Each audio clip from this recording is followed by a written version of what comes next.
Okay, we're up and live on stream. Oh. Sleepy. Ugh. Hello, everyone. Here again today with Ace Attorney. We're gonna do all the things, find out all the clues, and figure out what people have been doing. Hopefully, I don't get bullied as much today. I'll do my best, but sometimes I just have to curl up into a ball and be like, no bully. Okay. Let's get started.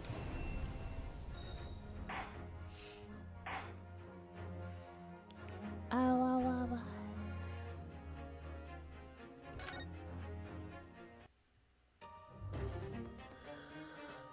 Oh.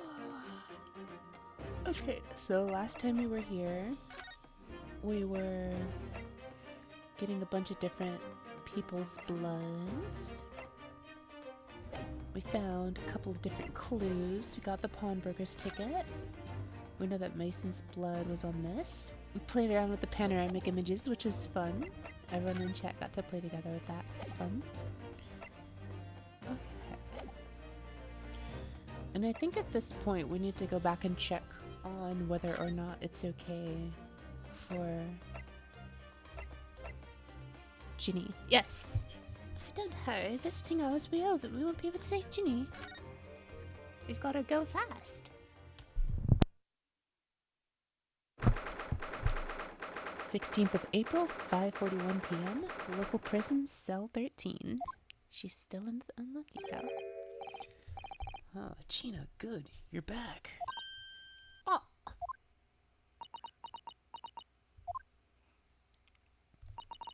The police must have finished questioning her then.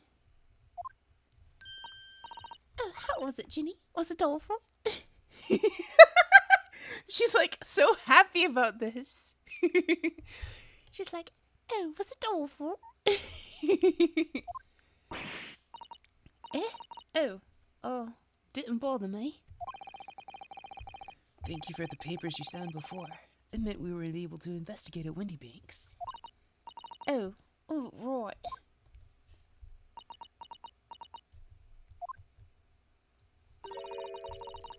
Don't you want to know how we got on? We've been ever so busy. No, not really.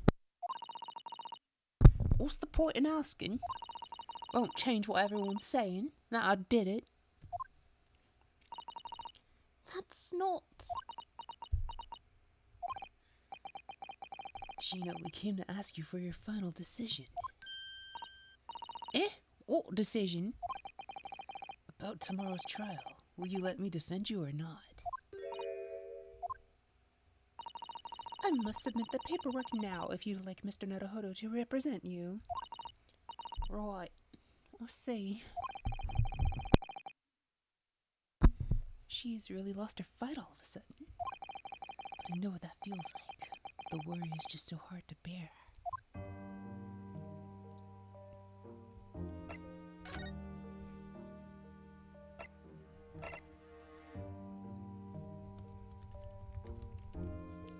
This is also going to be part of the trial. I think we've done most of the investigation. Alright. So, what have we uncovered? Everyone is silent. The mood is heavy. Oh, right then. Blimey, give it a rest with them eyes, Iris. So come on then, fill us in. Who done it?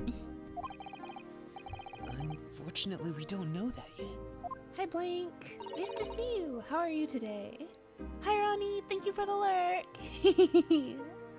Good to see you both. Treat it like an audiobook. Lurking is perfect.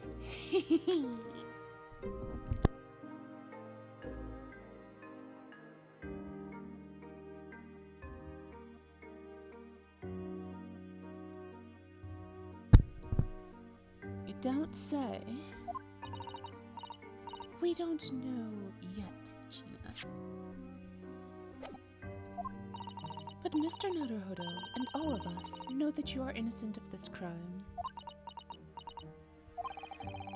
And while we haven't yet managed to work out who the real culprit is, there are a number of interesting facts that we've managed to establish. Oh yeah? Like what? Well, for example, the reason for you being in there in the first place. I think I know now why you broke into Windy Banks that night. Looks like I'm gonna have to take some evidence that clearly reveals the reason and thrust it in her face. Or I could present it to her calmly, I suppose.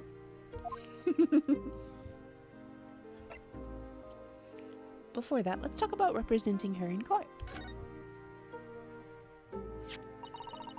We already have the representation papers and other documents we need. All we have to do is hand them to the court clerk. That is, if you'll allow me to represent you in court tomorrow. Nah, don't bother. Ginny? Rip 'em up and chuck 'em, would ya? M's representation papers or whatever they're called. This cell ain't fancy enough to have a bin. So, what will you do in court tomorrow? I'll be fine on my own. I don't think you will be. Look, it don't matter. What's gonna happen is gonna happen. This is one stubborn pickpocket. Guess we gotta present then. Hi, I'm showing you Iris's story manuscript. We found it in Mr. Windybank's storeroom. The manuscript of Iris's latest story. Ah! Oh, right. Well, that's good then. Curiously, the storeroom at Windy Bank showed no sign of being ransacked for items or value of the like. With one exception, the box file that housed this manuscript. It was you, wasn't it, Gina, who broke open the box containing this manuscript last night? Eh? You were determined to find out whether or not the Hound of the Baskervilles was really there. That's the real reason you broke into the storeroom last night, isn't it? Why don't you tell us what happened, please? Let's talk about this manuscript now. Alright, yeah, this Baskerville story. It's the latest Shelms adventure, right? But ain't been printed yet. So I figured it's got to be worth a fair few pieces of silver, right? Oh yes, at least £5,000. What? So, you intended to sell Iris's manuscript, did you? No. Ginny, how could you? What? Wait, no, hang on. Of course I weren't gonna sell it. All I wanted to do was find out if the manuscript or whatever you call it was really there or not. That's the only reason I was in the place. For Iris's sake? Isn't that right? We knew why you'd done it from the start, Gina. Of course we did. Well, I knew you wouldn't do anything mean like that, Ginny. I just knew it. Well, When I saw the manuscript in the storeroom, it reminded me of what you said the night before. grown-ups do a lot worse than that, believe me. Barefaced lies, the lot of them. You just ain't realised it yet. Hi, Igny. Good to see you. Rare to see you around these days. I'm telling you, that manuscript ain't at Windy Banks. You'd soon see if you had a look. If I'm honest, I have wondered if Hurley's telling me the truth sometimes. I mean that I sometimes wonder if he might have hidden my manuscript somewhere. Somewhere I don't know. Even though it's wrong of me to doubt him.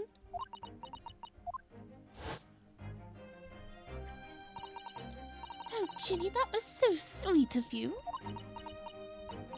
Alright, alright. I'll tell you why I did it. Just stop looking at me like that, Iris.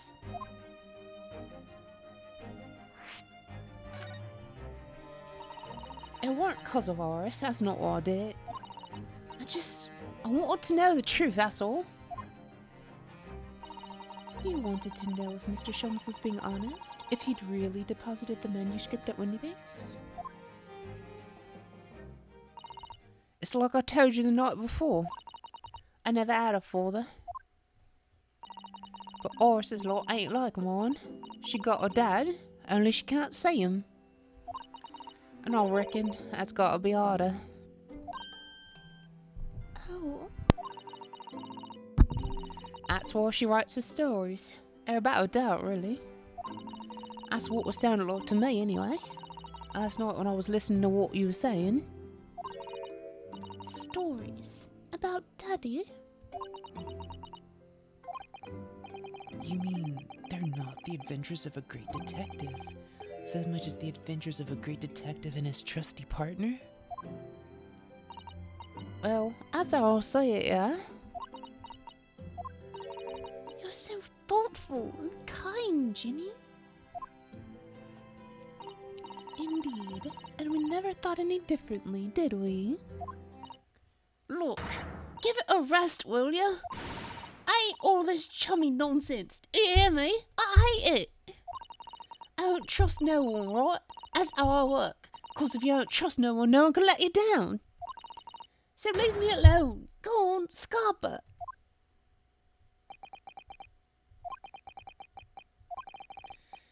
Hadn't noticed until now, but it's unmistakable. Right there on both sleeves of that overcoat are some very suspicious red stains. What? Why are you looking at me like that? I think it might be worth presenting some of our other findings in that area to Gina now. Here, I'll show you the blood samples that we found already. Hi. Those stains on the sleeves of your new coat, Gina. They're blood, aren't they? Not that I know whose blood yet. You what? You what, mate? Blood, Mr. Naruhodo? You don't appear to have any obvious wounds yourself, though. So, could it be blood that spattered from Mr. Windybanks when he was shot last night? Let's not beat around the bush here. This trusty friend of mine will get results much faster than anything else. Eh? Take it easy, Horace. No, don't move, Ginny. I'm going to shoot.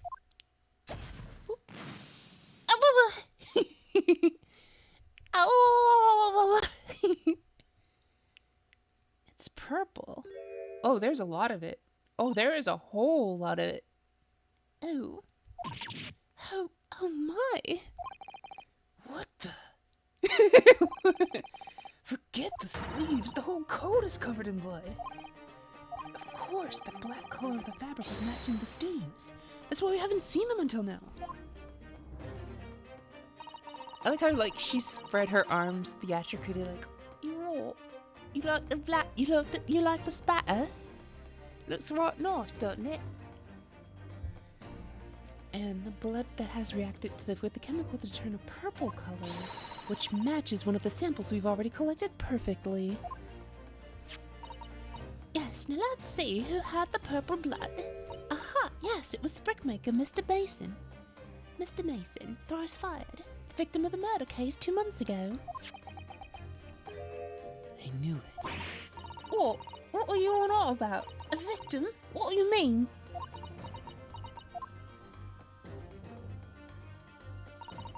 It's a rather uncomfortable situation, Mr. Naruhodo, but I think this makes things quite clear. It means the omnibus case is finally solved. The truth about who really murdered the big breaker, Mr. Mason, is revealed. Oi! Will someone explain what's going on here? Stop telling half a story.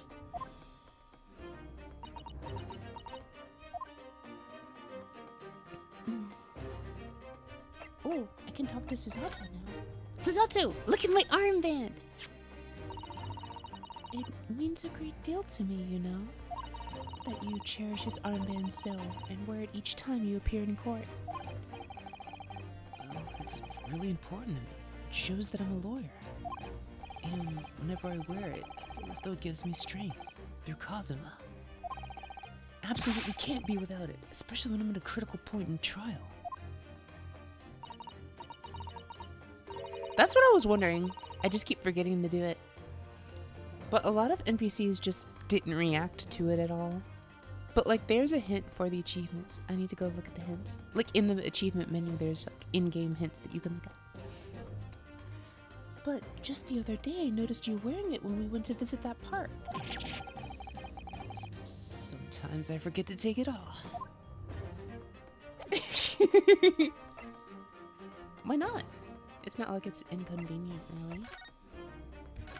Let's talk about the truth of the omnibus case finally revealed.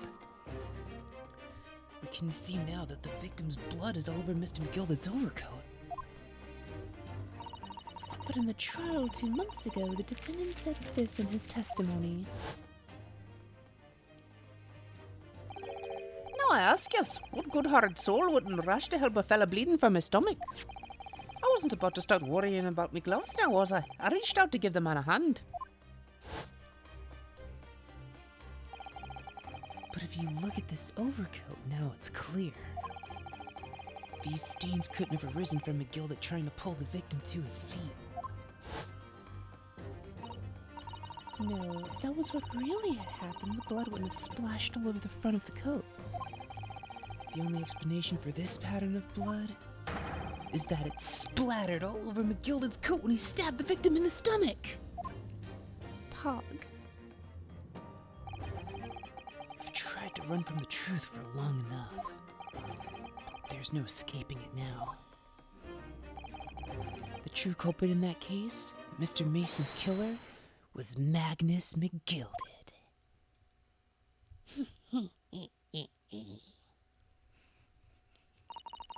Mr. Naruhodo.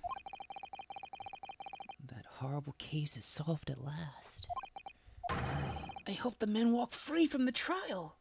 Hi, Ryu. How are you? Good to see you. Hello. I used all that twisted testimony, all that sham evidence to prove his innocence. How could I have let that happen? Bruno, did you believe him, though? Did you believe Mr. McGildet was innocent?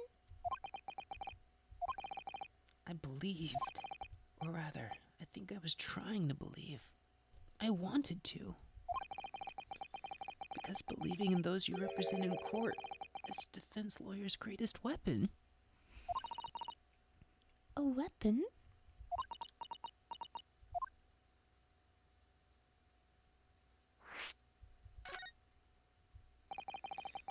Before we came to Great Britain, a great friend of mine taught me a valuable lesson. You mean Kazuma-sama? How are you today, Ryu? Listen, Ryunosuke. We lawyers are only human. We can't know for sure what is the truth and what is a lie. Which is why we must resort to our primary weapon. An unwavering belief in our clients. That's all we really have. Unwavering belief? Only when we truly believe what our clients tell us can we fight with everything we have for their cause. In any battle, there can be no victory without faith. So I believe you, unwaveringly.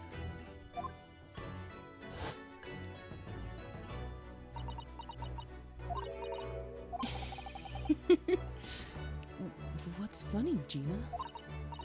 Cool. Sounds like an innocent part of Japan you come from. Everyone must be soft.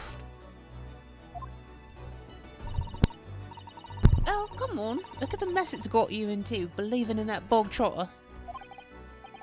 Yeah, I inadvertently helped a murderer walk free. Well, at least you've learned your lesson now, eh? Believing in people's never worth it.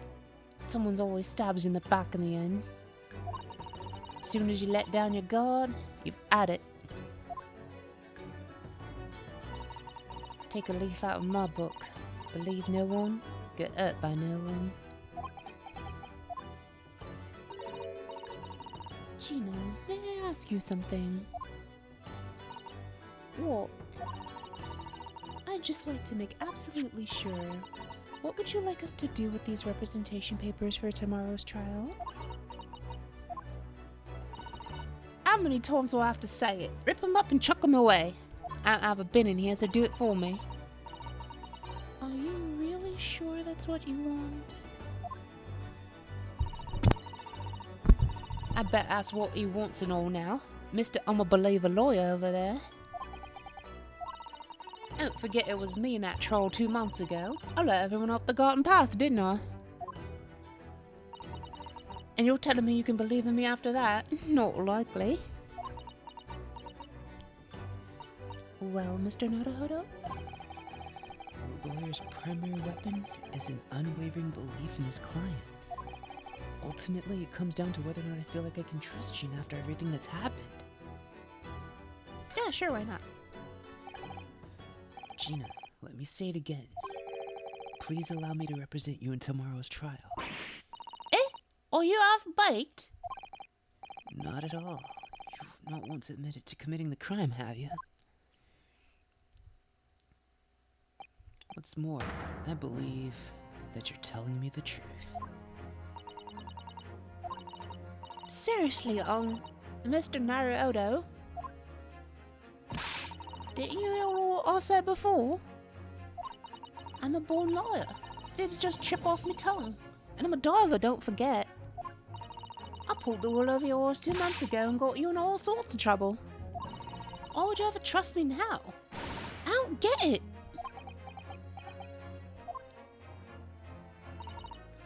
Gina?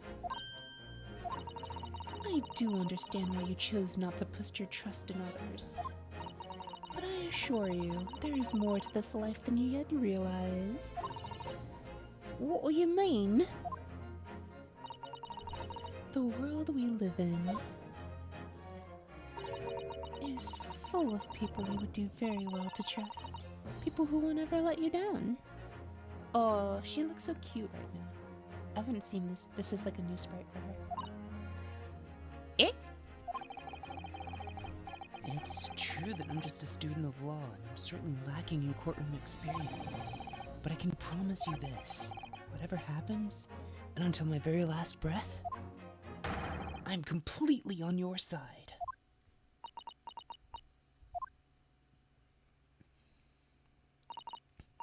Well, what you expect me to say to that?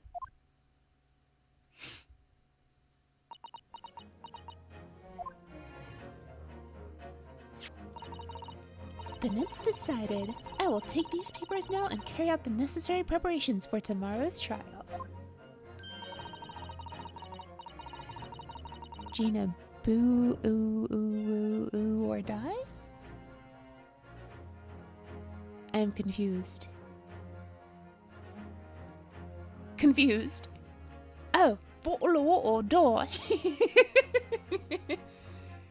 I should make that a redeem. That's a good one. Let me put a note in the stream chat for that. And remember, hydrate or die.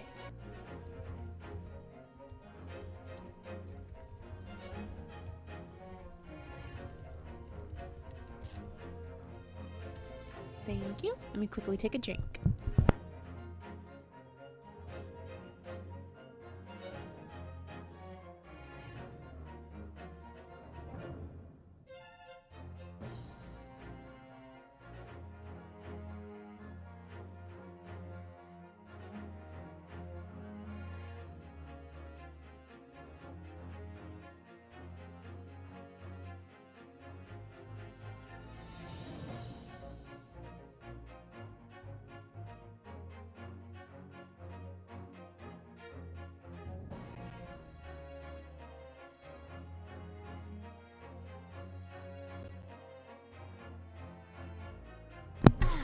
That was a long drink. That reminds me, people were asking for a shy one. I don't have one for Aki yet, but I do have one for Ari, so I'll do that as a stand-in.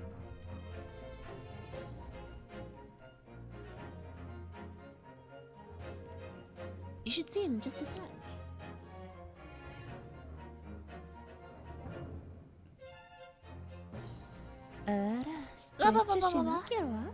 Oh, that scared me. Thank you very much for the stretchy.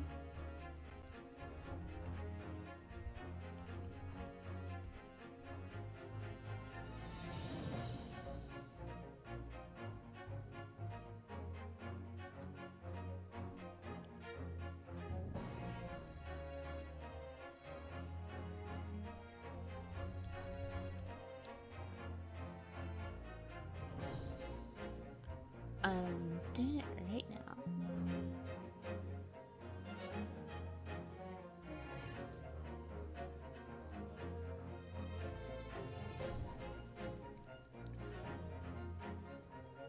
There. Oh no, the image format's not supported. I'll fix it later then.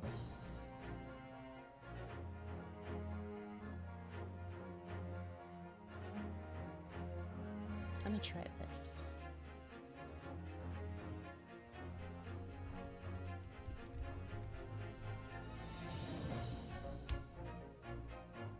Let's try that and see if that works.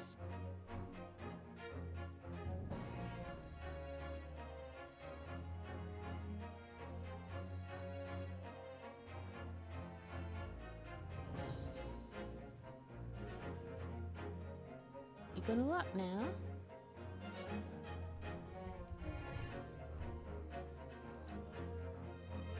Looks like it might be working. I'll leave that going while I continue.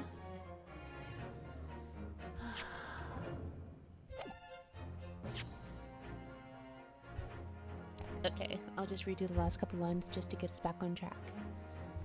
Then it's decided. I will take these papers now and carry out the necessary preparations for tomorrow's trial. It would be a shame to throw them away now after it's been penned with your name so beautifully. Do what you like. You used to not, I don't know what you are. I don't get ya.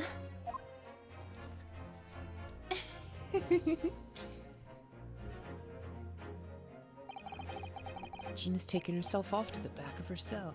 She'd never admit it, but I hope she's feeling relieved.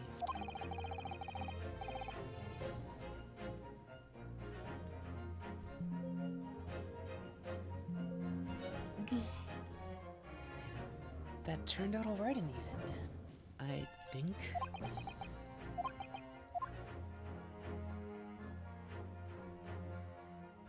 Not bad. Oh?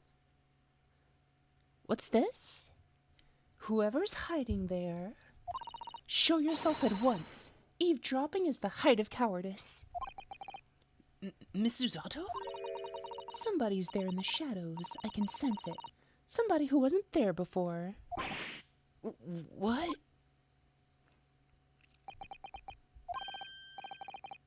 Blimey, you're sharp, eh? Oh, it's Gregson.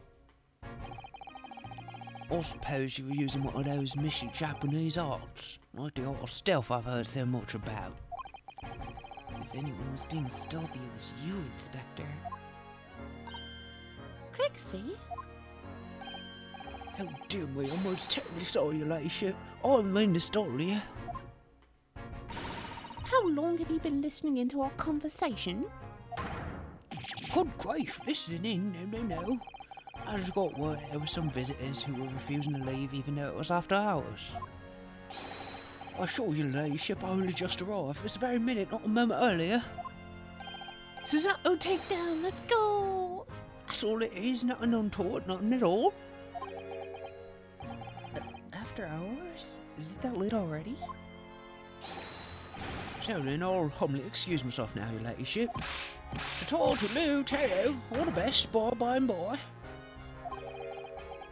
That's a lot of farewells, and not one of them appropriate for her ladyship. Oh, but I wanted to have a chat. I'm terribly sorry, but time was pressing at a minute. Oh, I see. That's a shame. If I don't get this emergency at the Supreme Court dealt with sharpish, long strong boy will, Emergency? long strong boy? Not for gas or anything. Anyway, I'm off. Alright, Guggsy, if you have to. But let's chat soon. Delighted, sure, can't wait. If it please me, pleasure. That's a lot of pleasantries, and not one of them sounded sincere. Guggsy's so funny. He says such silly things. It's certainly entertaining to see an inspector of the police fawning to a 10-year-old girl. But anyway, I wonder what this emergency is at the Supreme Court. I must attend the court clerk's office now before it closes. Yeah, of course. Thank you, Mistresses. Blech. I was thinking of Gregson still. Yes, of course. Thank you, Mrs. Otto. I bow back. Kindly escort Iris home now, Mr. Naruhodo. I shall meet you there later.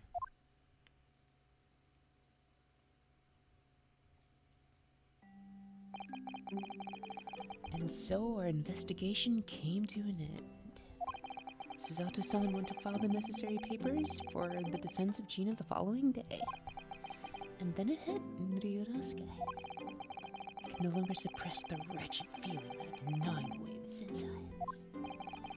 Tomorrow, Suzato-san will be leaving Britain and making her way back to Japan. Sad times. We won't have her as a judicial assistant in this case. Sadness. 16th of April, 11:13 p.m. Naruhodo's legal consultancy. Naruhodo-san, it's been a very trying day, hasn't it?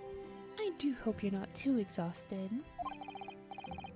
What about you, Suzato-san? Today has been even more trying for you, I'm sure. Mr. Sholmes was shot before her eyes, Gina was arrested, all on the back of the news that her father has fallen ill and that she must return to Japan at once.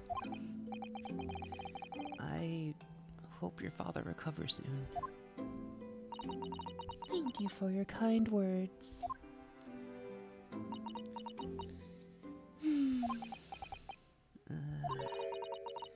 I wonder why it is that so many thoughts rage in my head like a storm, and yet I seem unable to find the words to express any of them.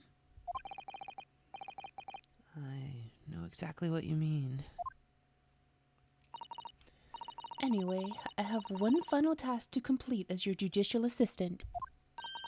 Once that is done, I shall make preparations for my departure tomorrow. One final task?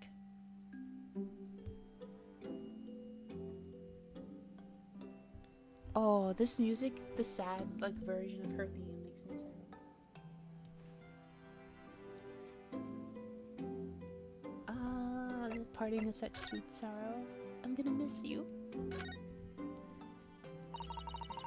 It's just 2 months since we arrived in London, but we've managed to establish this office.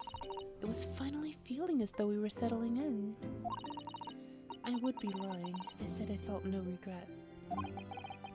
Sorry, Suzato.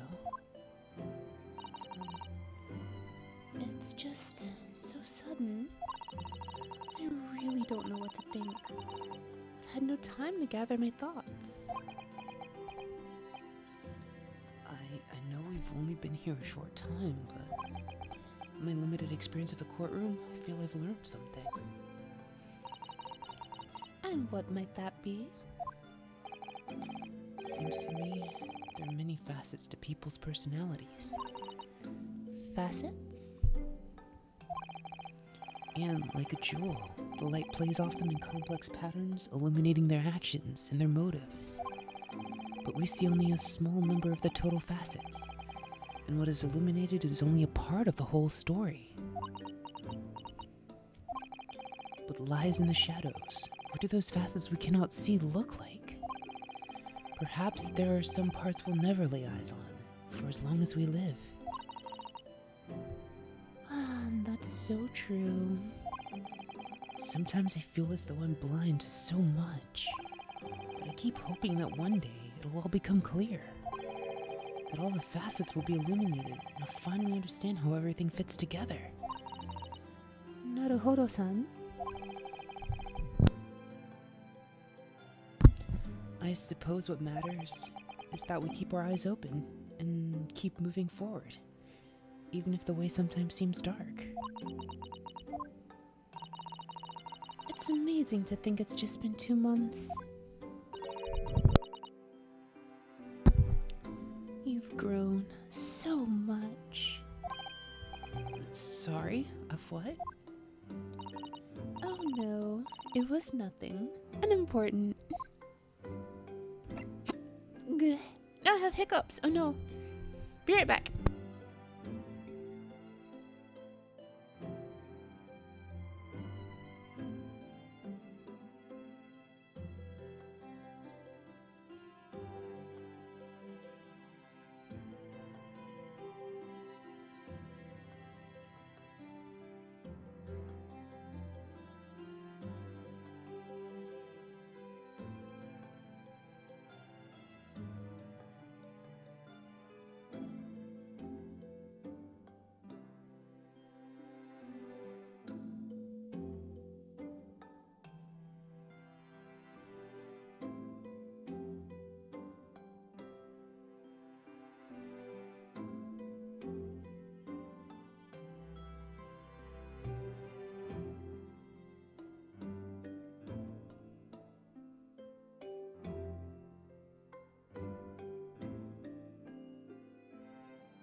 I'm back. I still have the headache. I mean, not headache, hiccups. But I'm trying to figure out how not to. Usually holding your breath for a long time makes them go away.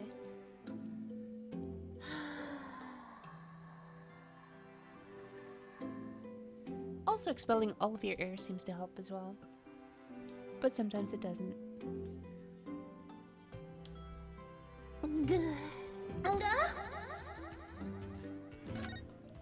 Perfect timing, Ninja. Do you know what time you'll leave London in the morning? Yes, I picked up my ticket earlier. I shall be leaving here at 4 a.m. I see. Well, I'll escort you to the station. Absolutely not. Sorry? Nope. I'm sorry. I'm sure you realize why I couldn't possibly let you do that. You have a very important day ahead of you tomorrow. Gina's trial. Yeah, I know, but... Every word you utter will have the potential to determine Gina's fate. Gah. You must get as much rest as possible. Even though, like me, I'm sure you will find it hard to sleep. But please, for me, do try.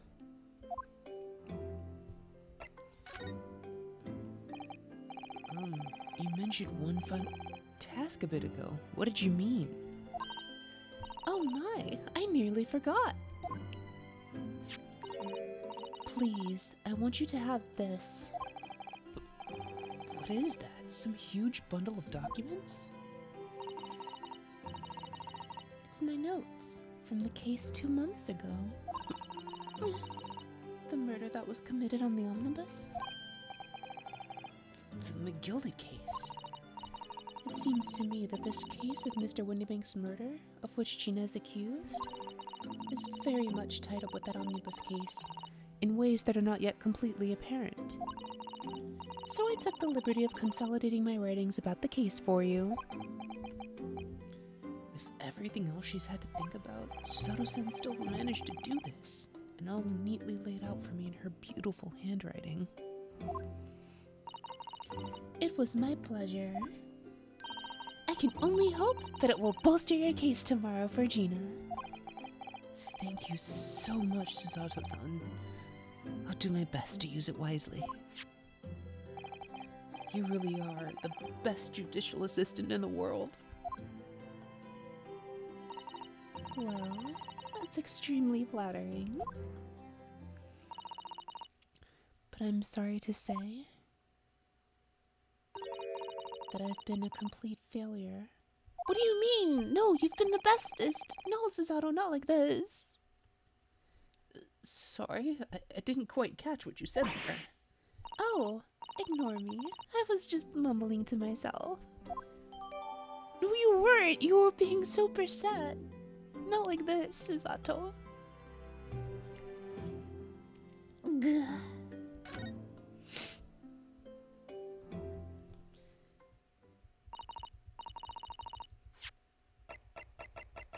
Matilda Kate's notes added to the court record.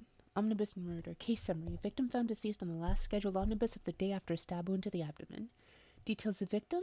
Mason Milverton, male. Occupation brickmaker. Domicile East End of London. This is the first time we've seen his last name.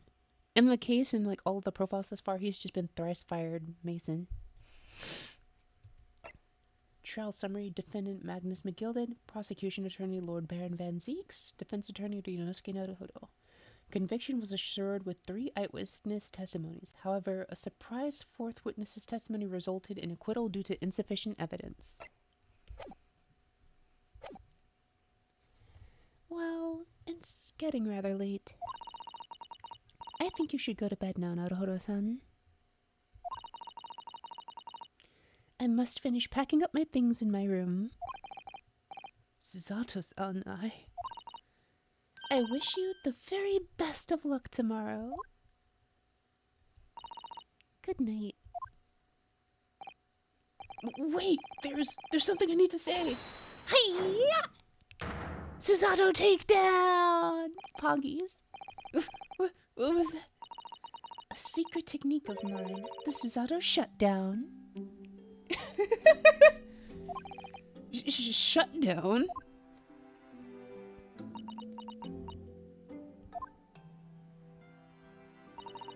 Please, I implore you.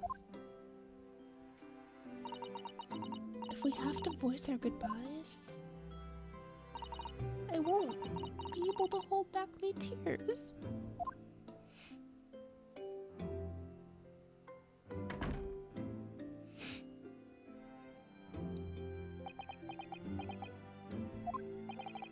Susato-san. Eyesight's getting blurry too, because of all the tears, isn't it, Ryo? It truly had been a trying day. On our feet for hours, getting Gina to open up to us, and learning the truth about that nemesis of a case. Physically and mentally, I was exhausted, and yet the idea of sleep seemed impossible. But I forced myself to close my eyes, and as a cacophony of scenes of our lives here in London played through my mind, eventually my fatigue triumphed, and I fell into a deep sleep.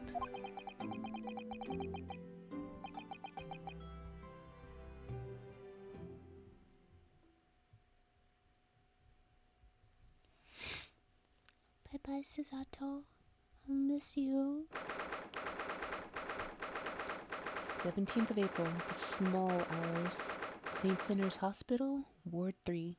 What do the small hours mean?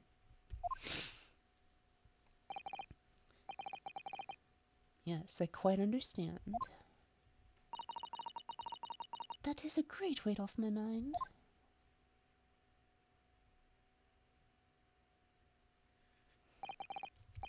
Rest assured, I shall put everything in place exactly as we have discussed. Thank you so much. It has been an honor and a pleasure to be acquainted with you, Mr. Sholmes. On the contrary, the pleasure has been mine. I bid you farewell, and Godspeed. My dear madam.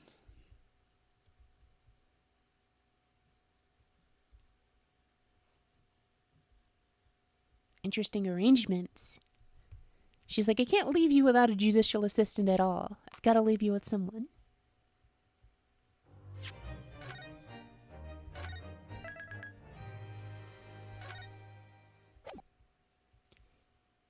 The wee hours of the morning. When I woke the following morning, Susato-san was already gone. Outside the window, the rain came down in sheets. So began an even longer day than the last, one that I would remember for the rest of my days. 17th of April, 9:32 a.m. The Old Bailey, Defendant's Antechamber. Good morning, Gina. I'm determined to prove your innocence today. I'm sure we can do it! So where's your friend then? Sorry. You know, in a fancy dress. Susato or whatever you say it. I don't know. Oh, Miss Susato had to leave early this morning. She was already gone by the time I woke up. You're alright with that, are you? Forget about me if you like. Go and see her off. It's fine. It's not as though Miss Susato and I won't meet again. One day. Even so. But you, Gina, you only get one chance. This trial today is all we have. Good morning, you two. It's probably Iris. Yes. Kitty! She brought the kitty! How are you feeling, Ginny? Did you manage to sleep? Kitty! Oris, what are you doing here? I figured Iris would come to be our judicial assistant. What do you mean? When a friend is in need, we show our support. Isn't that right, Waggy?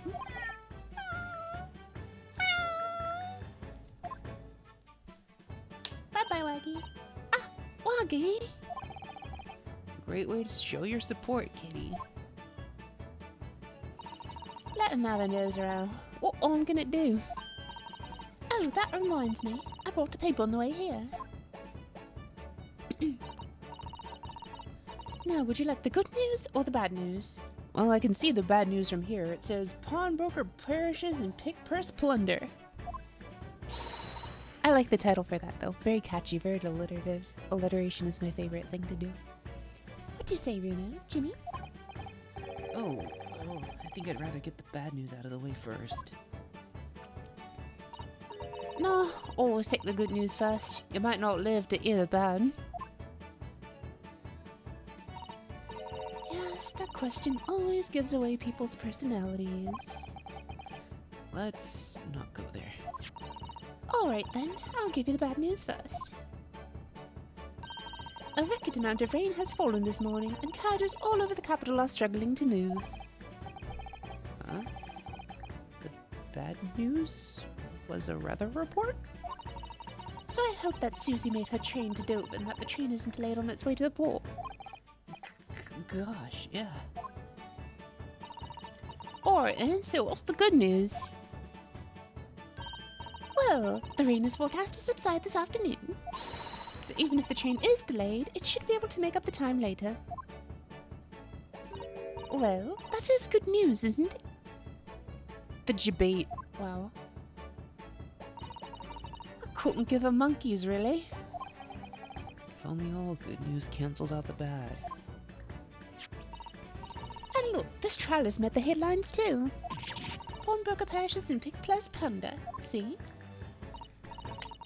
Ugh, how do you like that? I let him say what I want, see if I care. I can't because you're covering your face. Don't worry, Una will soon tell everyone that this headline is nonsense. I will? And then, in tomorrow's papers, the headlines will be... Discharged diver is dauntless do-gooder. Isn't that right, Una?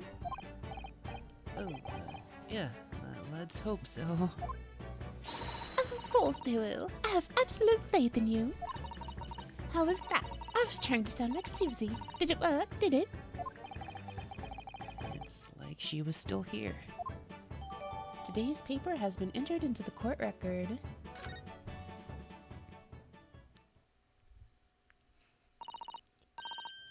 then, Reno. I'll do what I can. Okay, let's look at the paper to see if there's anything interesting here.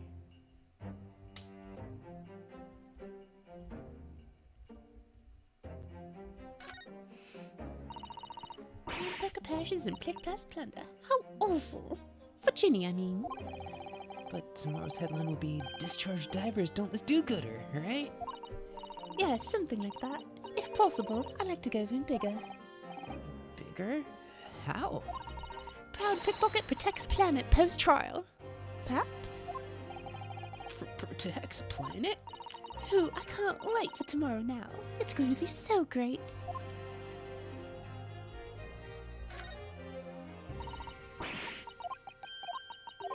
I wasn't sure if those were two different things or if it was one giant contiguous block.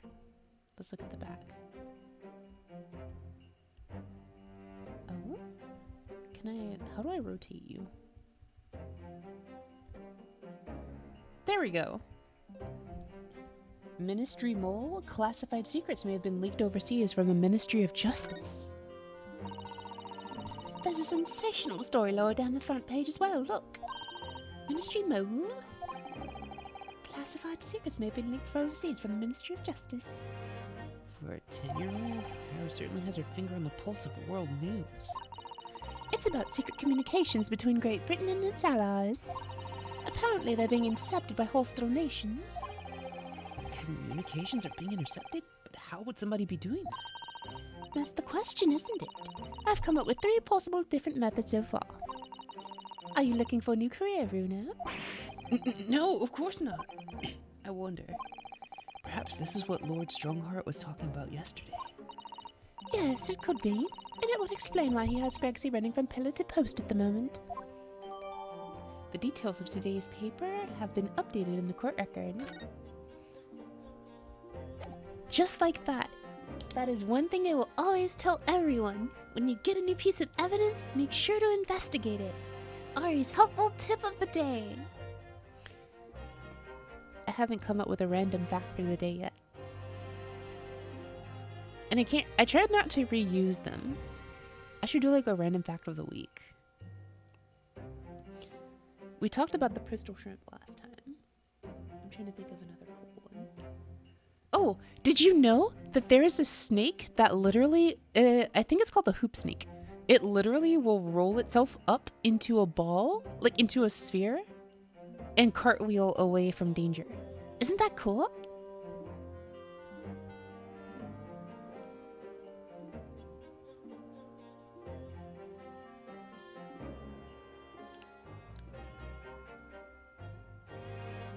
Interesting fact, right?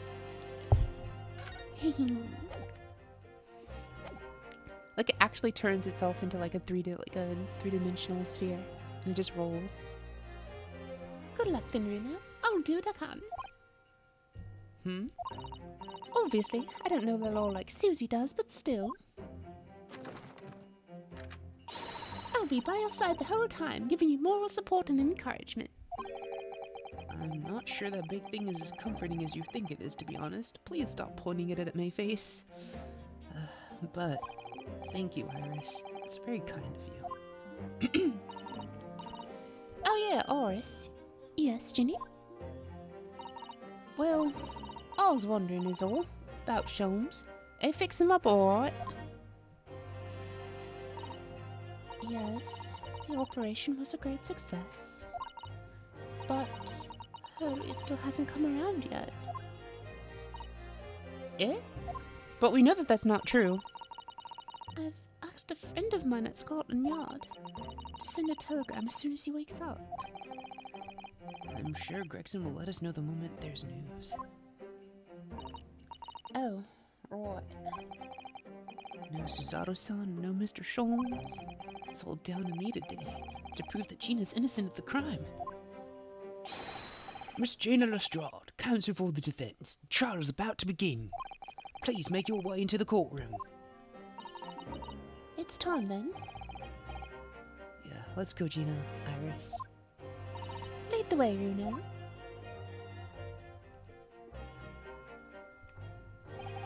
Poor Gina. She's trying to put on a brave face, but I can tell she's worried and scared. I have to believe in her from start to finish. That's the weapon that will secure a victory here. Alongside our evidences. If I learned anything from my great friend, it's that. Dun, dun, dun. I kind of like that, like, the back of Kazuma's outfit has the star. Like, if you look closely, like, it has the star design that's, like, the central, like, design for this game as well. 17th of April, 10 a.m. in the Great Courtroom. In the name of Her Majesty the Queen, I hereby declare this court to be in session. This trial shall determine the guilt or innocence of Miss Gina Lestrade. I now call upon the counsels for the prosecution and defense to declare their willingness to proceed. The prosecution is ready. The defense is ready. Lord Van Zeeks, my lord. Remind me, how many years ago was it that you withdrew from the public prosecution service? It was some 5 years ago, my lord. Yes, and then 2 months ago you resurfaced somewhat unexpectedly. And here you are again today. Are there some circumstances of which the court should be aware that have led to this erratic behavior? And one might describe as your former life 5 years past. You dealt exclusively in matters concerned with the highest echelons of society and government. Really? Yet today you choose to try a simple case of burglary and murder. I confess I find it more than a little befuddling, Counsel.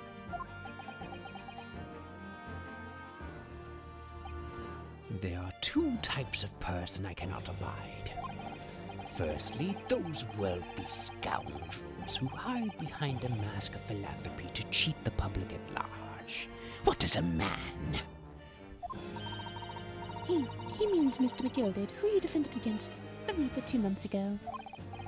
Yes, I just about managed to work that out, thank you. Magnus McGilded. If I'd known what a monster he was, I never would have defended him. And secondly, even more loathsome, those wily scoundrels who masquerade as allies only to effect total betrayal in the final hour. In other words, the confidence tricksters from those tiny islands in the far east. What? Did he really just say that? Racist, rude. Also, hello, Phasius. He means you now, Runo. I actually managed to work that out too. Thank you, Hello. Iris. Total betrayal? What are you talking about? That torrid look of hatred in Lord Van Zeeks' eyes. Was that directed solely at me? Or was he talking about all Japanese people? An alarmingly scathing explanation, Lord Van Zeeks. Still, the judiciary welcomes the return of the so-called Reaper of the Bailey, feared by all London's malefactors. Your lordship is too kind. Now, George, the 6 of you have been selected at random to represent the will of the people in this trial. Are you ready to hear the evidence placed before you and determine the guilt or innocence of the defendant? Oh, look, it's the Russian escapist person.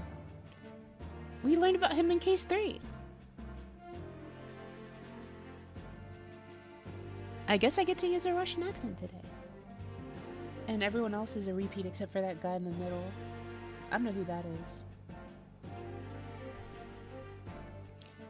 Are you ready to hear the evidence placed before you and determine the guilt or innocence of the defendant? Former lieutenant in the British Army here, don't you know? Chaps like me were born ready. I can't remember what his word. I can't remember his accent for some reason. Clean crockery, clean cutlery, and a clean conscience. His lordship's motto is very appropriate here, I think. Everything will be stereoscopic in the future. Absolutely, absolutely everything. And I'm ready for it. I don't know why I gave him that voice. It just seems to fit with his personality. I don't understand it. can't have left it in there. Not possible. What could I have? Please don't tell me you left something in your surgery patient's body. Why are you dressed like a surgeon today? That doesn't bode well at all. Women indispensable in society. Stop. Female-centric future awaits. Stop.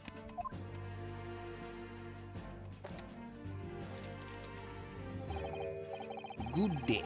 I am visiting London for sightseeing. I would like to take a bus to Crystal Tower, please.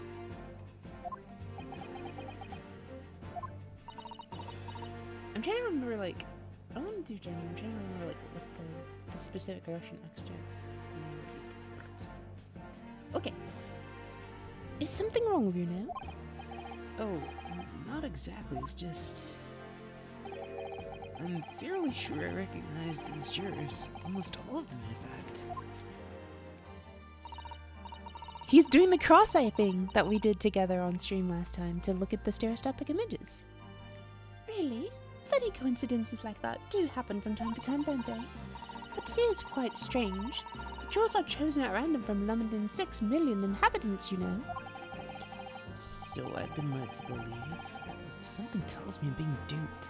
Yeah, the fact that all three, like, 4 of them were literally just in our last couple trial, like, 4 of them were in our past trial, and then 3 of them are, like, I think 2 or 3 of them have been in all of our trials thus far. And out of the entirety of London, that is very unlikely.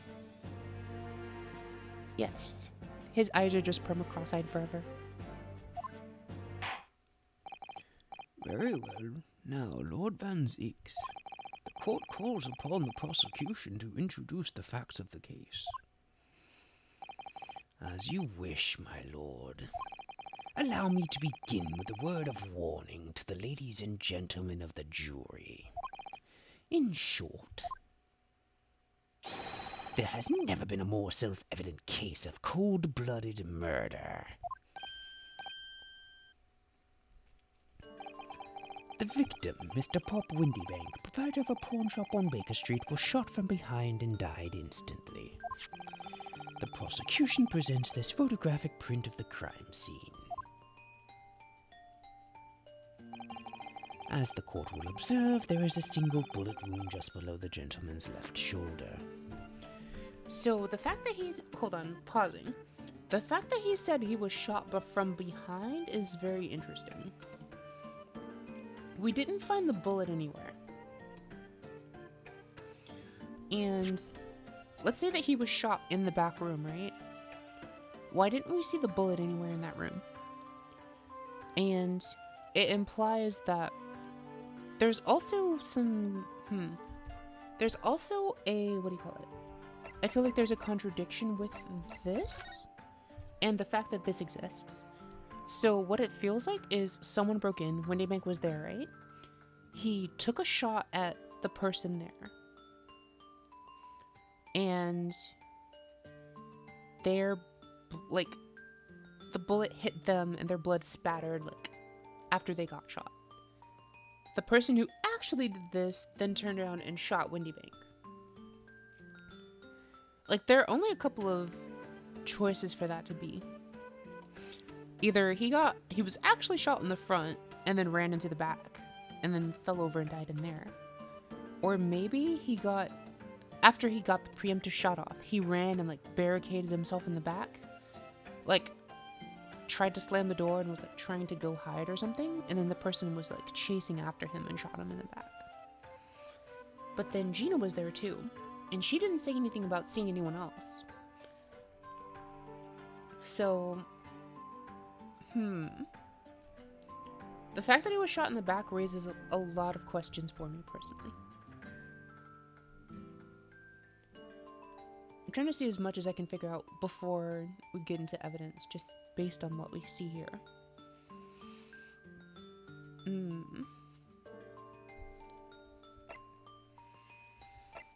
So we know it's not... So I think whoever the mystery green blooder is...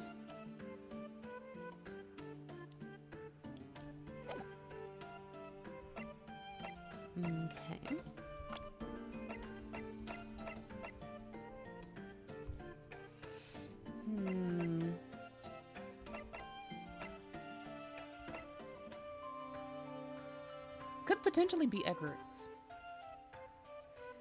Could alternatively be two of the people who were short in shadow that we didn't get to see yet.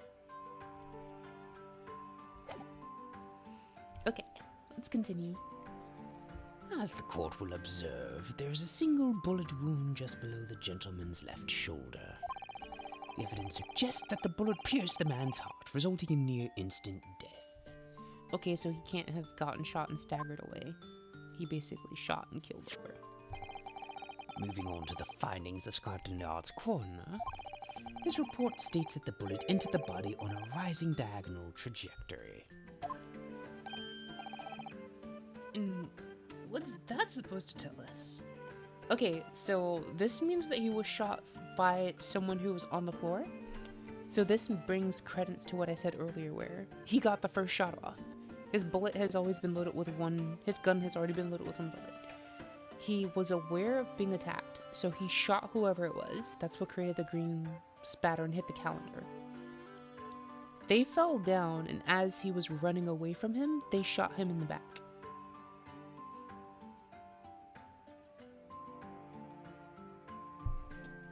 But who did it? That's the thing, isn't it? And what's that supposed to tell us? It means the victim was likely shot by someone significantly shorter in height than himself.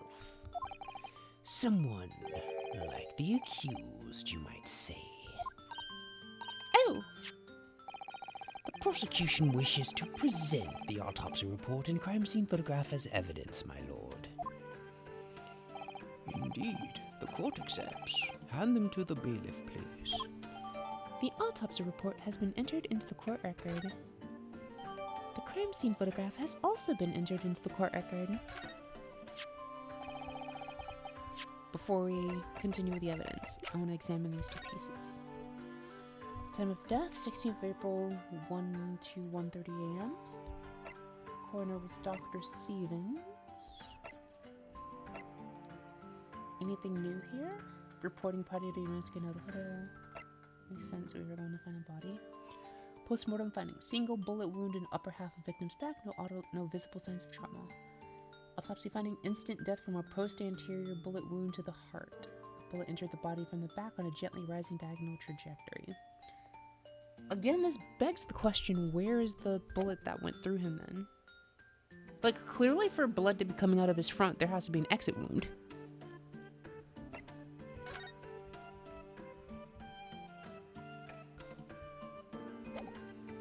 That's also a rather large bullet wound. High caliber weapon, perhaps?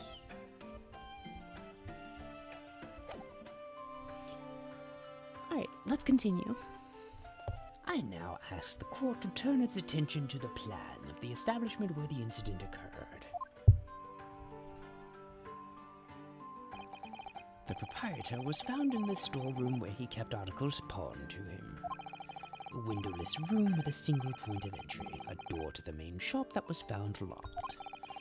In this sealed chamber, there were only two persons present. The victim, Mr. Windybank, and the accused.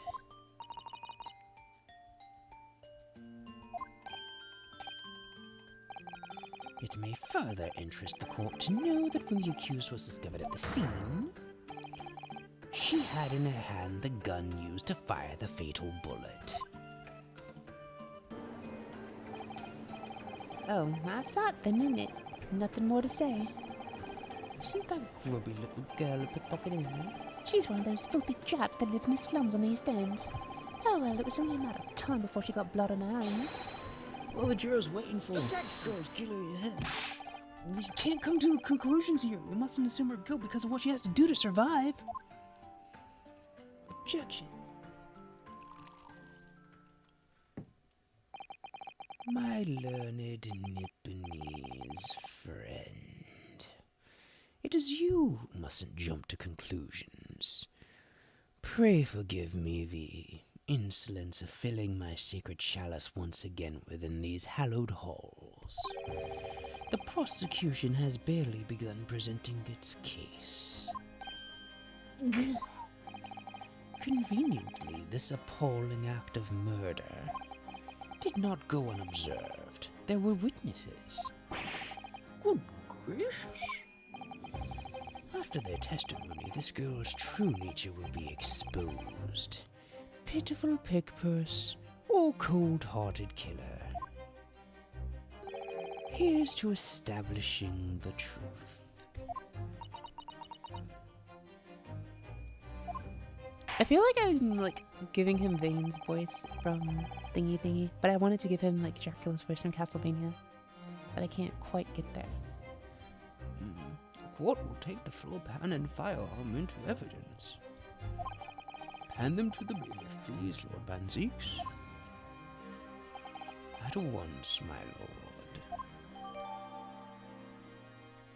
That begs the question, what do you all think would be a better voice for him? The one that I'm doing now, or Vane, if you've seen any of the Mabinogi streams, like the super smug?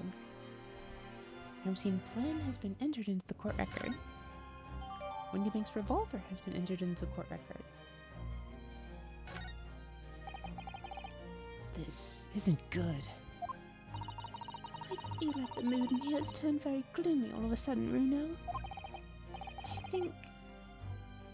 I think that's because it has.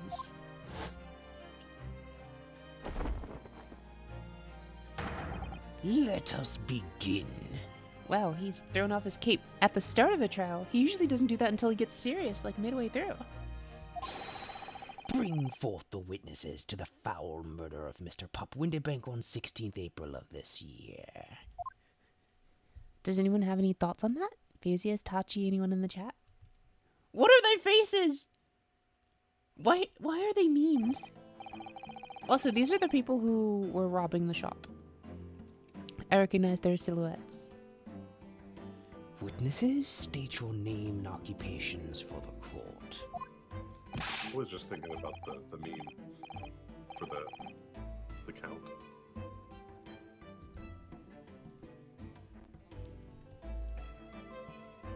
I don't even know how to voice this guy. This is so. It was not by my hand that I was once again given flesh. I love that line. It was not by my hand that I was once again given flesh. That line is so fun to imitate. It was these humans that paid me tribute. Also, by Enough talk. Have at you. Yes. good job imitating him. You're even better than me. Ah. Well, I do have a masculine voice, so that a little bit helps. Yes, this is true. It's actually kind of hard for me to do his voice. I try, but it's actually really, really hard.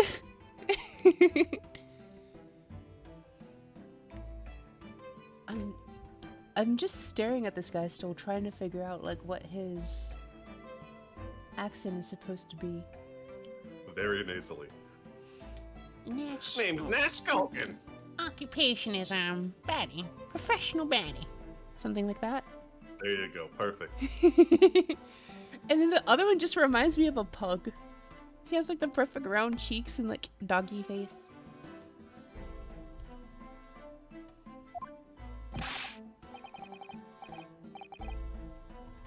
I like that his name is Ringo. Ringo. Ringo means... Ringo Skulkin. Ringo is apple in Japanese. The fact that he's holding an apple just plays that up. Name's Ringo Skulkin. Occupation. No, wait, that's freaking other person. How do I do this? It'd have to be the same, but even higher pitched than the Okay. other guy.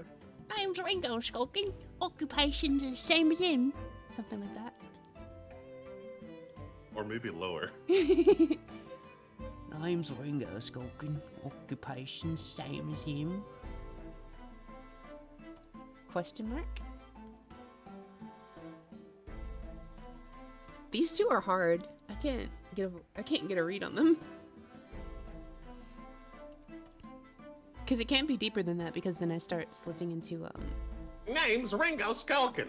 Occupation's, same as him. that's a good one. Name's Ringo Skulking. Occupation's, same as him. Indra says a nasally Hitler. Trying that for the small one. I haven't watched enough of Hitler's speeches to I haven't know what either. Hitler sounds like. I'm sorry. Neither have He'd be I. shouting constantly. I've only seen the memes. Nashi. Nash's name is a play on the word Nashi. Nothing.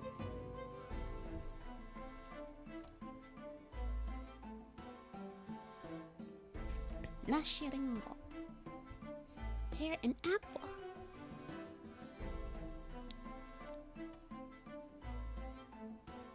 Can I just say it's really suspicious that these guys are wearing skulls? Yes, I agree. And their last name is Skullkin? And they're totally not the bad guy, right? They also have already admitted that. He's literally said, my occupation is a professional baddie. They also were the robbers in the shop. We only saw them in silhouette before, but they have very distinct silhouettes, so I immediately recognized them. Macaulay Skulkin. It's Macaulay Skulkin. Oh, Macaulay? Like the actor, Macaulay Culkin. Oh, Macaulay Culkin. Toby Skegson, Scotland Yard Inspector. That's right. We're what they call the Three Skulkin Brothers. What? You what, mate? Hold on. Wait a minute. You what, mate?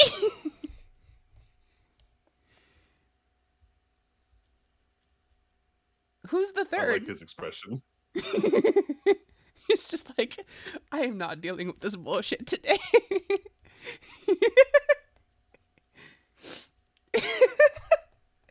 I just love Gregson's. He's just like, I'm not dealing with this.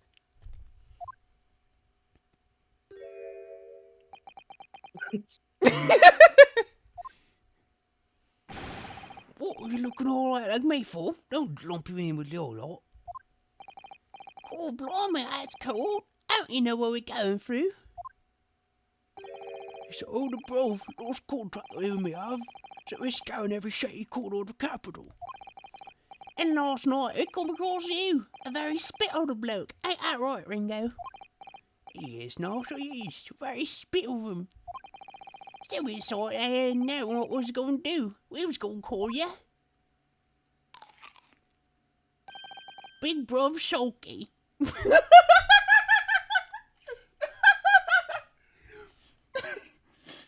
They synchronized taking a bite of their fruit to look even more like assholes and then called them sulky. Hey, listen, no asshole's ever bitten into a pear. Alright? He's innocent. Logic holds flawless.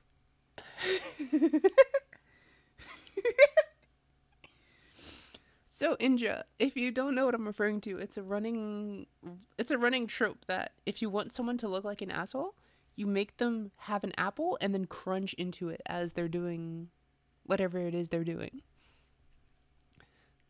The fact that this guy also has a pear kind of throws it off a little bit. But Ringo doing this with an apple while his name is Ringo is pure gold. It's great. Poggies. Clearly Ringo did it. Clearly Ringo did it. He's short enough to have the upper angle. Ah, true. But also, what if the bullet went the other direction?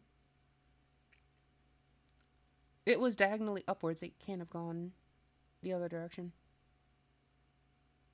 It can't be diagonally downwards.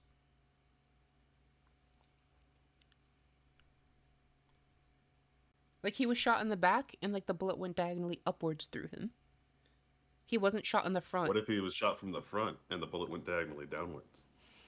That was something that I had proposed earlier, but usually they don't make it that. Usually they don't go down routes where, like, ever since it became a meme in the second game, they usually don't go down routes where the autopsy report is flat out wrong. Gotcha.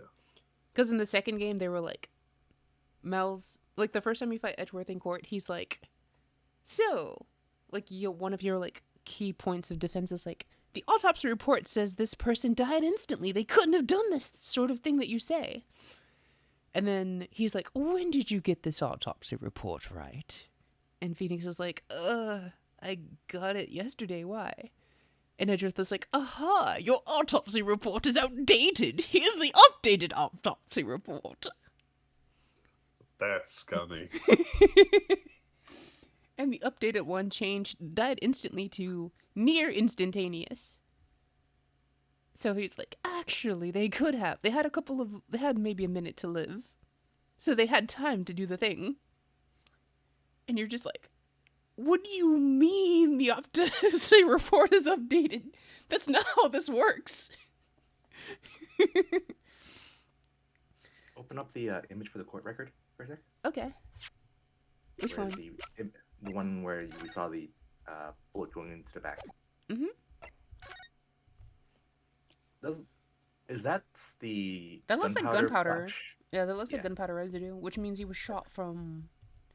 For that to happen, you have to be Very shot close. near point blank. And also not a very big exit wound either. That was the injury wound. We don't know what the exit Oh, wound right, looks yeah. like. Unless that's actually the blood seeping through, which That's doesn't also a look- case. That's also true. It could be either. But yeah, But that is very good. I was thinking But about that as well. also, the weapon was a revolver, and they didn't have black powder, I don't think.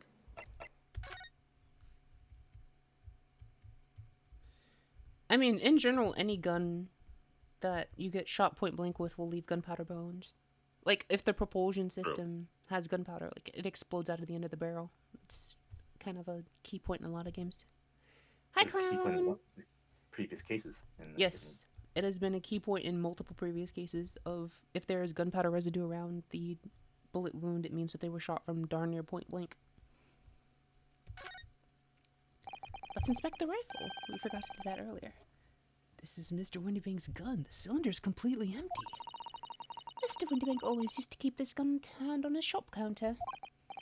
Yeah, but only ever with a single bullet loaded, I understand. That's right, to keep all the pawned articles that were in his case safe. But his one bullet was fired that night and the poor man lost his life. Was he protecting his shop, I wonder? Trying to keep the articles safe? I want to imagine that they're just doing this out in the middle of the courtroom.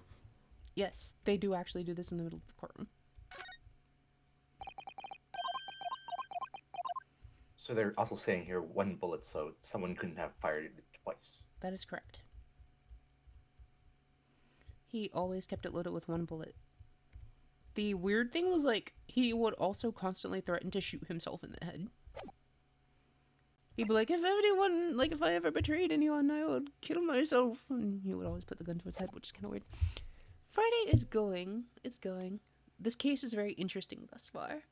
I am also utterly exhausted, but I'm happy now that everyone's here. It's going well. Also, people were bullying me, so I made and I got a new email for that. Now it's even sadder. No. Even sadder. That one's not even sad. It's just like scared and terrified. Yes, please no bully. Oh god, Clown said it looks adorable. Oh god, no. Don't hurt me. No more. Okay? Okay? We okay? Please? Okay. Please, no hurt.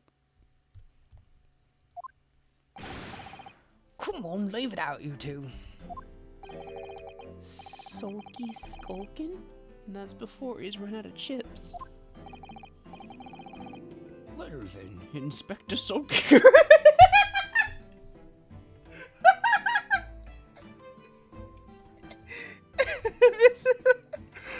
The judge is in on it now.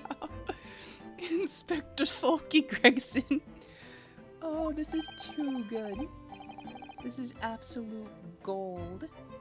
Inspector Sulky Gregson. Oh, that is too good. Oh. Give me a sec, I'm trying to like upload something. Okay. I wanted to add this to the animated emotes. Please behave.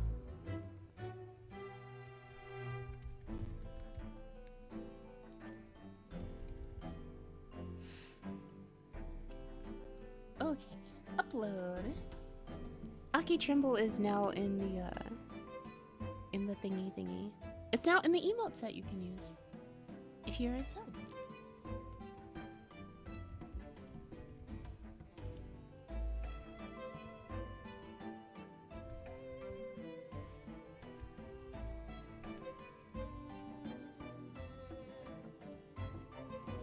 Sad Aki. Ooh. Also, there are specific bits for. I need to add more rewards and stuff for people who have done very nice things for me. Okay.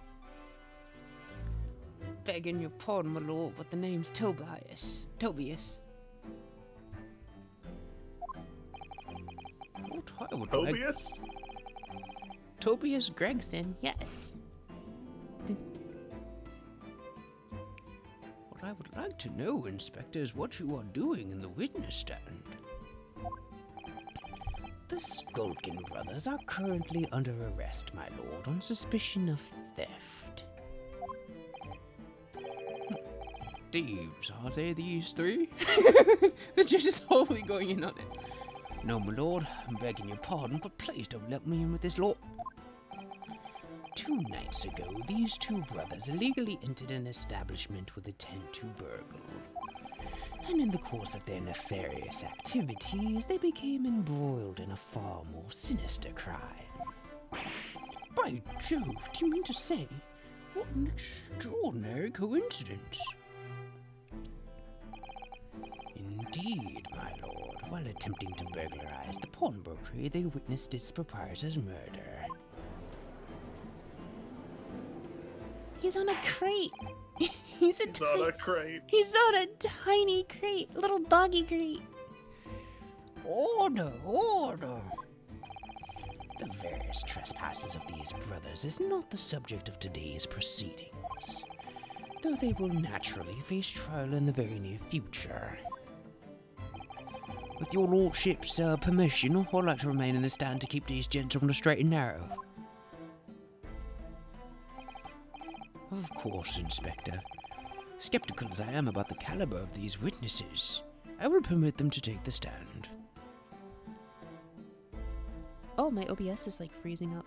Hopefully everything is okay.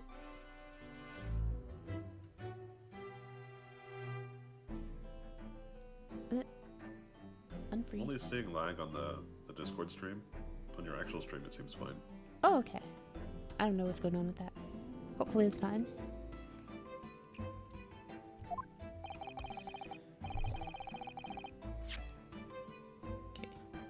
Of course, Inspector. Skeptical as I am about the caliber of these witnesses, I will permit them to take the stand.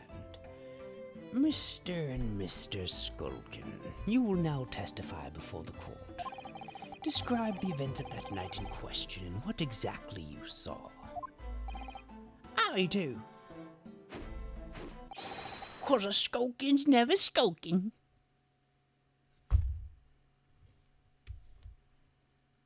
I am speechless. Right. Why are you like this? Who has made you this way? Who has deprived you of love? Who has wronged you, children? Why are you the way that you are?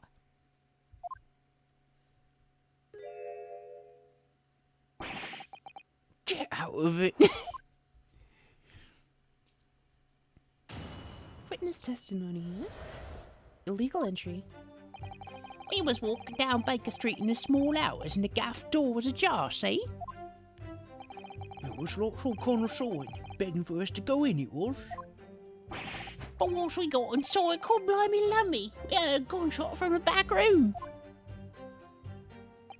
We weren't to see what was what, but the door was locked from the inside.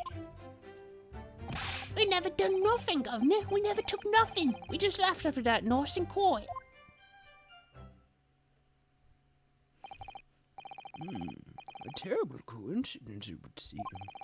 At the precise moment these miscreants entered the property, an even more sinister crime was afoot. The witness's testimony is consistent with the crime scene in every detail.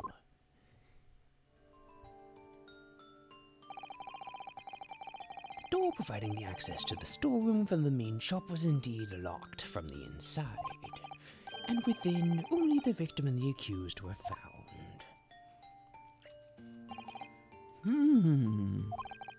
I must say, it does appear to be an overwhelmingly simple case. Still, the defense may cross-examine the witnesses now, of course. Counsel, if you please. Counsel? Yeah. What's the matter, Reno? Sorry, I was just stunned into silence for a minute by the blatant lies being told by that pair in the stand. I know that it's all nonsense, because I was there and saw it with my own eyes. I'll just have to expose their testimony for the pack of lies it is. You're the ones who show me.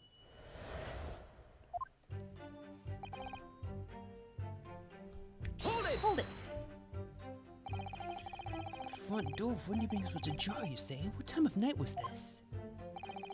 Must have been about 1. Right, Ringo. Yeah, I'll try so. Right, Sulky. How would I know? The place would have been shut down at 1 in the morning, just like every shop in town.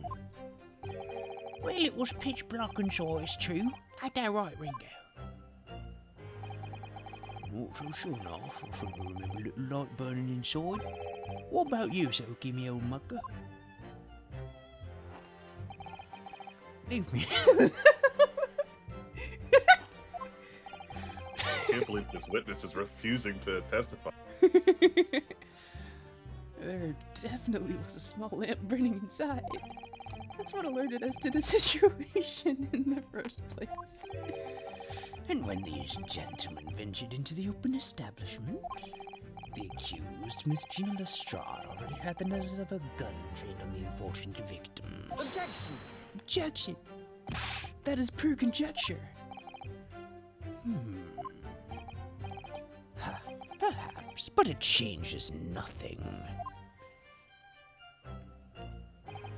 These brothers inadvertently wandered into the shop and into the middle of a cold-blooded murder, simply because they found the door open and ventured inside. Hi, Riala, how are you? Hope you're having a wonderful day. Good to see you. Hello. I'm good. Having fun with these. These are kind of... all of these characters are very interesting. This is quite an entertaining case. I'm having a lot of fun with it. I don't really get the voices for the two, but this is fun. Think of this streams like this are like an audiobook where we're going through a murder mystery and trying to solve it together. It's kind of fun. And sometimes I'll pause to go over my thoughts, see if anyone else has any thoughts, stuff like that. So if you're interested, please let me know.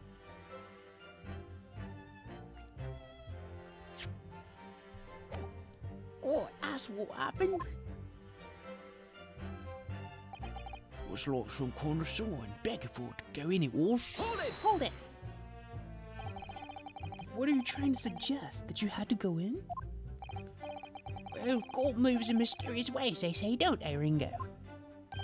They do, Nash, they do. Must have been some sort of providence, I reckon. God's will often presents itself as the whim of thieves, does it? It weren't no whim, I'm dead sure of that.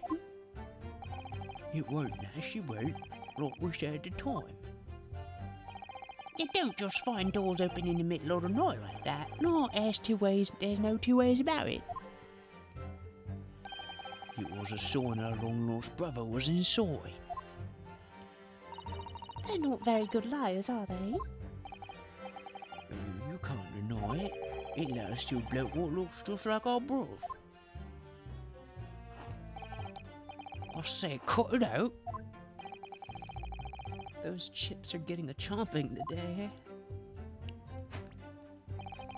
What's we got inside? Call Blummy Lummy. We've heard a gunshot from the back room. Hold it! A gunshot, you say? Just the one. Are you sure about that? Are you sure about that? You're just the one, Governor. I can swear to that. It was nice, it was. Ain't that right, bruv? The firearm we used belonged to the victim himself. Yes, Mr. Winterbank always used to leave his gun lying around on the counter. Right, I remember.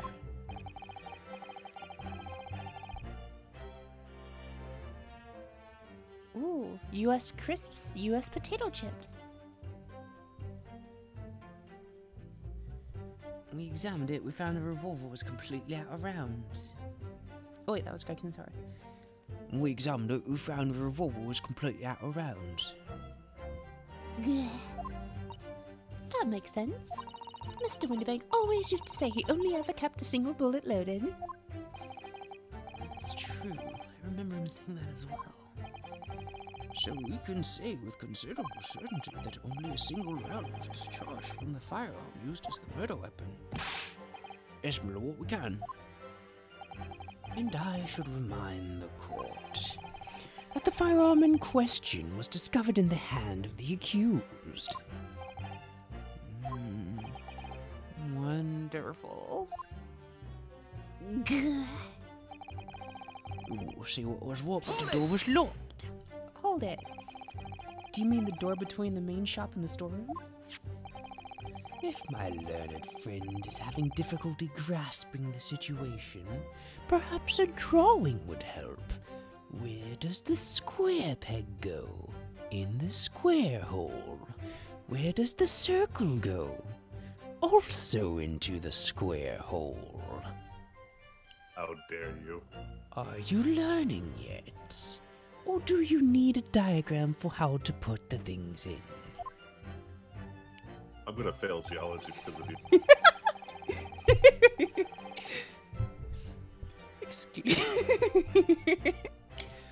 Excluding the shop's entrance from the street, there's only one other door, that of the storeroom. Of course, there was only a little oil lamp burning, not much to see, boy. And the door was hidden behind a curtain and all. That's right. When we arrived, the door was mostly obscured by the curtain. Tell me, why exactly did you try to open the door? Eh? Any normal petty thief would run at the sound of a gunshot, I would think. Oh, well, Your turn to rabbit, Ringo. well, sure. Yeah. I suppose you have to say we ain't normal, eh? Broadly speaking, humans respond in one of two ways on hearing a gunshot or scream. The timid flee gripped by fear, while the courageous investigate to see if they might help.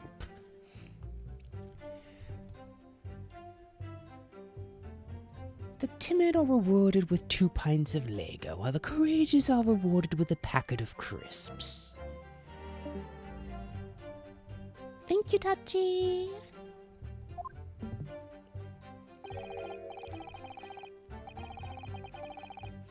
These gentlemen are of the latter inclination. My learned Nipponese friend, it would seem, is of the former. Alright, somehow I just proved I was a coward that night. Thank you, counsel. So, I believe we all understand that the door was locked and could not be opened. Proceed, witnesses. We never done nothing, Governor. We never took nothing. We just laughed after that, nice and quiet. Hold it! Hold it. No, you shot someone. You didn't do or take anything. Is that your story? Well, it was bad them soon as, weren't it? It was nice, it was. Didn't even have time to pull me dukes out my Lucy lockets. What? Someone from Britain translate this. I'm assuming his Lucy lockets are his pockets, and he's like, I didn't even have time to pull my hands out of my pockets. So like dukes or like your fists? Yeah, Duke, put your dukes up. Yeah. I just have never heard pockets referred to as Lucy lockets. Considering this is Cockney and it's not an actual accent, I don't think anyone from Britain has either. And just from the UK, it's like, this is confusing. And yet Ryunosuke, from Japan, having never heard the slang before, instantly grasps it. So, with no time to take your hands out of your pockets, you just left, nice and quietly, you say? That's right, Governor. Often we eat more than violence. Peace-loving nibblers we are, not bludgers. We are nice, we are. Never even pulled me dukes out me Lucy lockets. So, you clearly like us to believe. Come again? By the way, Phases, if you want to voice those two, if you're like paying attention fully, you can, if you would like. All right, sure, I'll give it a shot. Yay! As you fled from the pawnbrokers that night, did you not run into anyone else? And did you not fire a gun at that person? Saints alive, they fired a gun, you say? Ah!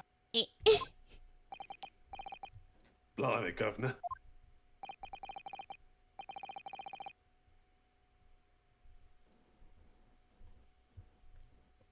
Oh, wait, I muted myself. You ain't telling us it was you in the doorway. It was. Why the bleeding Nora? Didn't you mention that before? You were armed with a gun.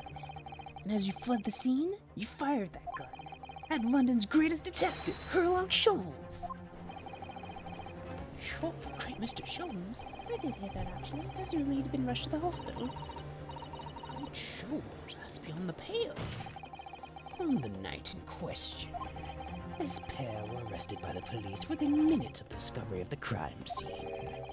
Their suspicious countenance rapidly gave them away.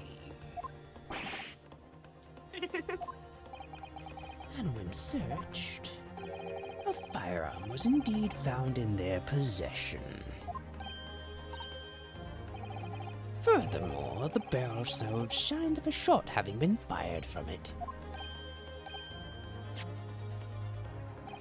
The prosecution invites his lordship to examine the firearm recovered from these brothers.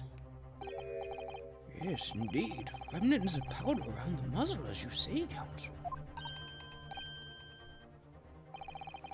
The court will hold this weapon as evidence. The Skulkin brothers' gun has been entered into the court record. All right, hold on here.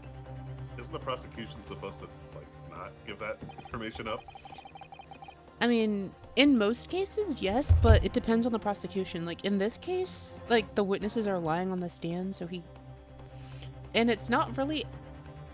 technically, it was advantageous to him, but he also... Like, a lot of the time in this game, the prosecutor... Well, dirty prosecutors value the win over anything else. Good prosecutors value the truth more than the win. Yeah, because the point is justice, right? Yes. But it's more like... They are specifically willing to throw, like, let's say that they feel like the person on the stand is the, like, might be having the person, right? Yeah, it's just the way Mr. Van Zeeks here Yes. was insulting our protagonist. Yes. And it seemed like he might have not been the nice kind of prosecutor. Yeah. He is very interesting. Okay. I miss Edgeworth. I miss Edgeworth too. This guy is more imposing than Edgeworth, like, by a long shot. Now, my learned Nipponese friend. I also didn't have to deal with... Edgeworth wasn't racist. This guy's clearly racist. Yes? Here's to you successfully presenting the evidence. For yes, there are the telltale signs of spent powder on this gun, and a single bullet missing from the cylinder. But the prosecution demands evidence that it was fired at the scene of the crime under scrutiny in this trial. Objection! Objection! Well, I don't need evidence. Because I was there. Objection! His voice is way higher than I expected. Objection. However, the rest of us in this courtroom were not. His voice is deeper in Japanese. His voice is Igiyari. Like that, but like deeper. I can't do that deep. Yuri. Yeah, like that. Thank you. If the defense fails to provide evidence in support of its rash claim, we shall have no choice but to toast your incompetence and move on. Evidence that these two fired that gun before they left the Windybanks that night. The court demands that all claims are affirmed with clear proof. What evidence shows that these witnesses fired a firearm in the pawnbroker shop that night? It's this because they shot Sholmes. I'm pretty sure this is Sholmes' blood then. I earlier had suspected that it might not be, but we know that the only other person who was shot, I forgot that like the times lined up. So this is probably Sholmes' blood. Because he was shot. Why is it green? Hmm? Why is it green? Iris, the little girl with us, has tech that she made that if she shoots a blood stain with it, it will light up different colors depending on like the characteristics of that person's blood. Ah, nice. So it's like a rapid on-site blood test that doesn't give you any details of like blood type or anything, but just like lets you distinguish different people's bloods.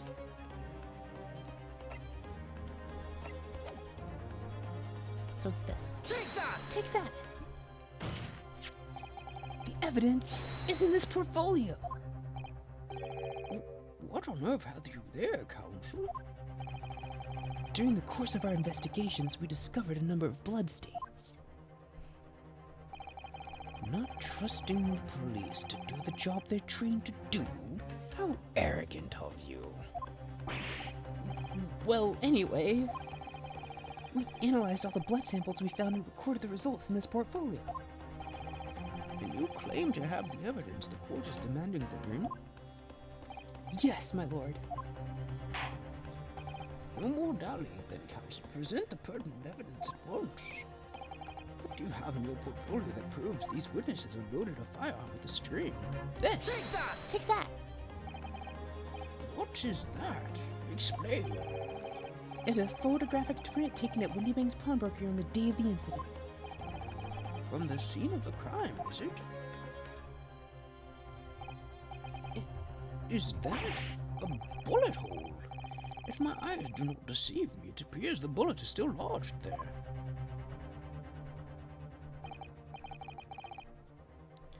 Yes, as your lordship noticed, the bullet pierced Mr. Windybank's calendar. Ah! I just realized.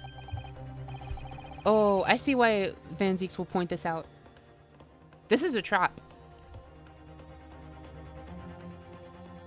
Dang it, he got us. This is a trap. Oh, is that a trap?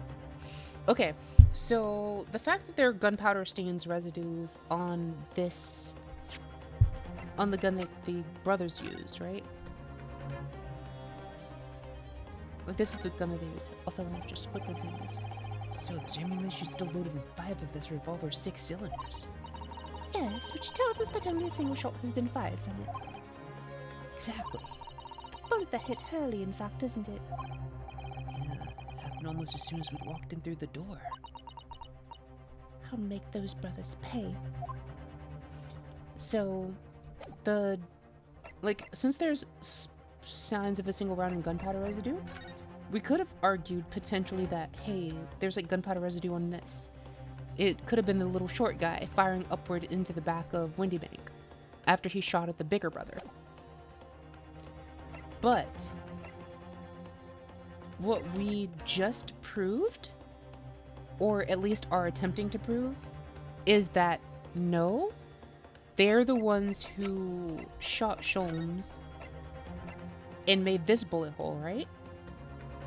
So if they shot Sholmes and shot this way, they can't have been the one to have killed the pawnbroker. Which means that Gina is the one who killed the pawnbroker because that she was in possession of the only other gun of the night.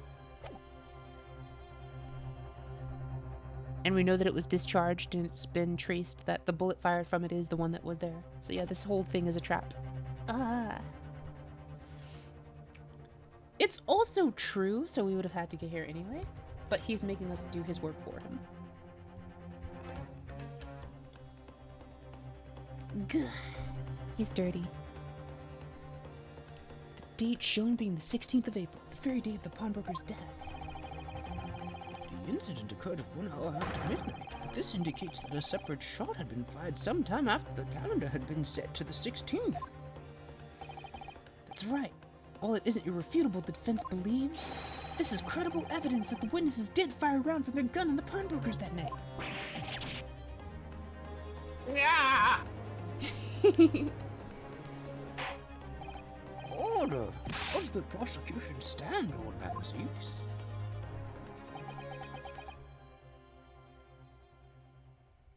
Oh, that bastard. If that is the direction my learned friend wishes to take, the prosecution has no objection. Ooh. What? What is a man? A miserable little pile of secrets. But you'll forgive me for flinging my hallowed chalice aside in disgust at the repugnancy it exposes. See, he even does the chalice throw. God. It makes me so happy whenever he does that. Yes, on the night in question, these brothers entered the pawnbroker illegally. And like the bold baddies they claim to be, opened fire on the new arrivals before fleeing back onto the street. Yeah? Take it easy there, Governor. You're gonna land us in the soup. We got a deal. You aren't gonna get into them details. Tell him, Soki. Set the blokes. Set the bloke straight. You cut out there. Oh, sorry. I've not known. So he knew, did he? Van Zeeks knew their testimony would almost certainly expose the extent of their crimes. It would seem now that I owe my learned Nipponese friend a word of gratitude. What do you mean? What I mean is that you have helpfully confirmed an important fact. See, it was a trap. To what fact do you refer, Lord Van Zeeks? As has been established at the point of their arrest, a single shot had been fired from the brothers' gun. However, if that shot found its target in Mr. Sholmes, then clearly these witnesses cannot be accused of the fatal shooting of the proprietor and the victim in this case. In other words, these two men have no material connection to the murder of Windy Bank at all. That's it.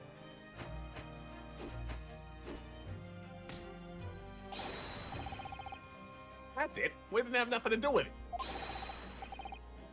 We did, Nash. We did. That's what I reckon. Your crimes include unlawful entry, intent to steal, perjury, and let us not forget, attempted murder. What catalog, eh, fellas? Yeah. We're in for it now, bro. Now then, let us take a moment to consider the aforementioned great detective, Mr. Herlock Sholmes. It would seem the man patronized the pawnbrokers in question somewhat regularly. Where is he going with this? Mr. Sholmes appears to take pleasure in tinkering with eccentric machinery. Eccentric? Says who? Not me. Don't look at me like that. He installed a pair of machines like this one in the victim's shop. Oh, that's one of Hurley's red-handed recorders. What is that, Country? It has the appearance of a photographic contraption. As your lordship has surmised, it is indeed a camera attached to a small timing device. Every half an hour, it automatically photographs the interior of the establishment. idea being that if a thief were to break into the shop, he'd be caught red-handed. The prosecution has obtained the photographs taken by the device on the night in question. That is a big stack. Wow. Every 30 minutes.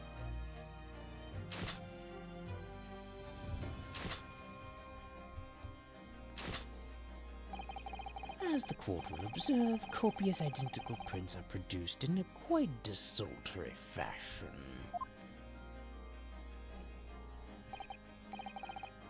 Rather portable, I feel. In fact, there are 2 such devices in the victim's shop, my lord. If I may refer the court to the plan of the premises, their respective positions are here and here. You say these cameras produce a print every half hour. I'm afraid I fail to see how that would help if the anticipated thief conducted his activities in one of the many 30-minute intervals. One can only pray that the would-be criminal lingers, my lord. On the night in question, the witnesses currently in the stand were not caught on camera. It's a bit of a friar tuck, eh, bro? Lady Luck's a skulking. She loves the skull. Lady Luck loves the skulk. Witnesses, at what time did your trespassing begin? Yeah, must have been just after 1, right, bruv? Must have been, Nash. Must have been. Yep, just gone 1. In which case, minutes before these brothers entered the establishment, what scene might we expect to see within the shop? Let us examine the evidence. Well, shit. Right at 1 a.m., huh? Whoa, this looks really bad for us. Holy crap, Gina, why? This is Pain Pecco. This is bad. I wouldn't be surprised if we got declared guilty right here. Oh, this is bad. This is probably one of the most hopeless starts to a case I've seen in a long time. Oof. This one's pretty bad. Terrible trigger discipline. Indeed. Good lord. It's the defendant. Miss Gina Lestrade.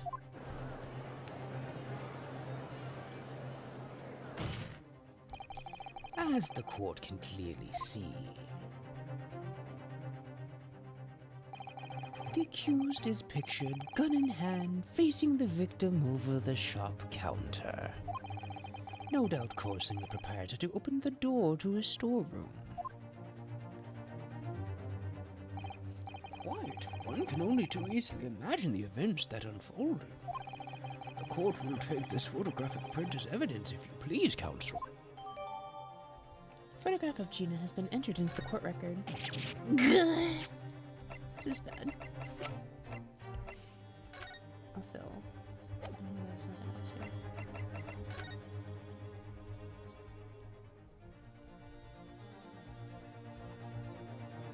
Wait, isn't that cat picture the one that we saw Yes. in like a previous episode? Yes. It is. It's on his desk. Look at this photograph. Our chance of winning just dropped by half.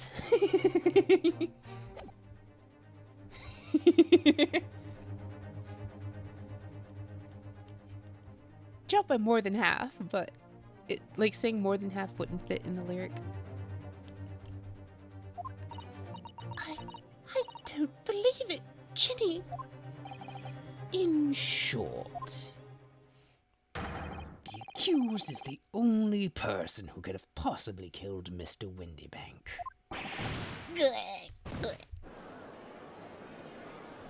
Emotional damage. All say, my lord.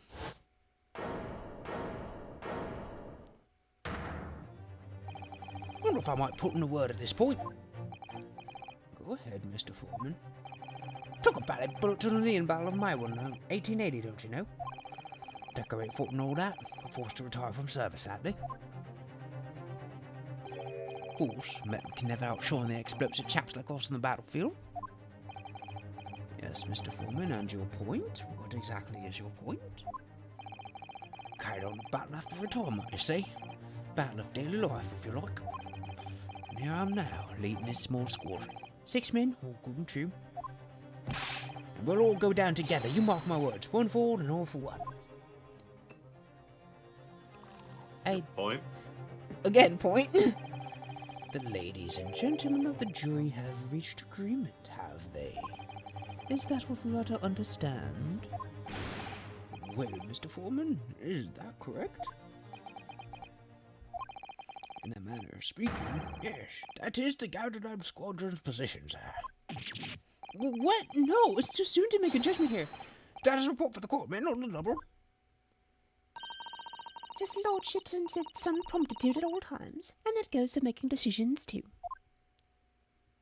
I think you'll find the truth is as clear as day now. I could reach out and touch it.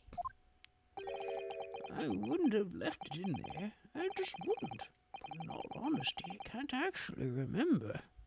That man needs to have his medical license removed. I know, right? Situation clear. Stop. No room for doubt. Stopped. Truth now undeniable. Stop. I am very sorry for brothers. They are unlucky.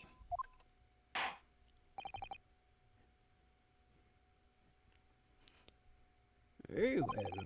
I now call upon each member of the jury to state his or her leaning in this matter. Announce your considered verdicts to the court. Guilty. Guilty.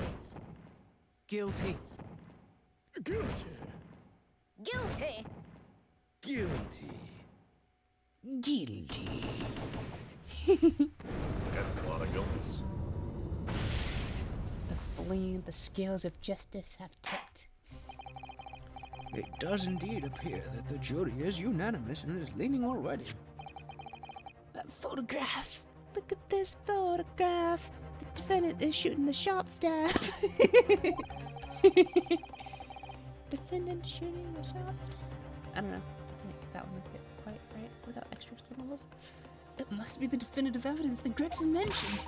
But Ginny didn't shoot him. No, of course not.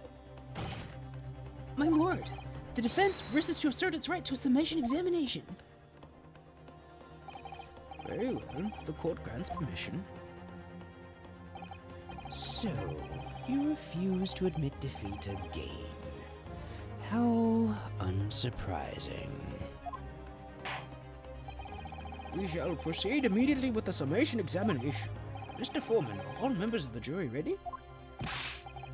Absolutely, sir. Always ready for action, my chaps. Very good. Ladies and gentlemen of the jury, you will each explain on what grounds you have determined the defendant to be guilty. This man had an operation and left something inside Sholmes. It's not good. Judicial findings. The juror's contentions. Wait, hold on. Uh-huh. The doctor is also... The guy on the jury is also the guy who did the autopsy? No, he's the guy who operated on Sholmes. Oh, okay. Okay, so remember earlier we proved that Sholmes was shot? He was shot badly enough that he needed an operation. Ah, gotcha. And that doctor's the one who did the op. He's just like, I don't know where I left the thingy. Surely I didn't leave it inside. I'm just like, one? Be a medic in here. More importantly, why would you take anything that you could lose inside of a medical room to perform surgery? It shouldn't have been in the room in the first place. He left his pocket watch. You would take your watch off before performing surgery. Unless you're a quack, rather. Pretty sure it's a rule that you have to have, like, big gloves on and, like, no accessories on, like, your wrists for surgery. All the evidence clearly points the figure to guilt of this young pickpocketing. As a housemaid, I should like to see all filthy eyesores promptly and rigorously eliminated. I think you'll find that if you look at that photograph in stereo, the truth will just pop out. If I have left it in there, I should think there'll be repercussions. But Oh my god. Juror number 4, take off your gloves. Oh my You're god. supposed to be wearing those. They're supposed to be sterile. You shouldn't be wearing them now. They should be disposed of. I made up. Stop. Global radio transmission event to follow. Stop. in motherland, we say never judge by clothes, judge by head. I am convinced blooders are innocent. My mouse here agrees. The circumstance of the crime and evidence do indeed implicate the defendant rather comprehensively.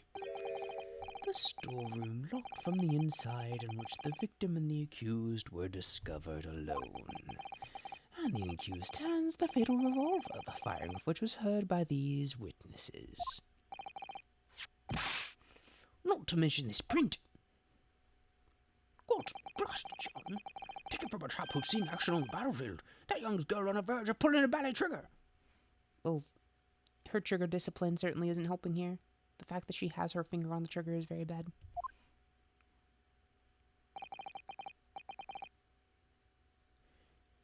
Thanks a lot, Mr. Sholmes. Oh dear. Hurley's cameras were supposed to help, not hinder.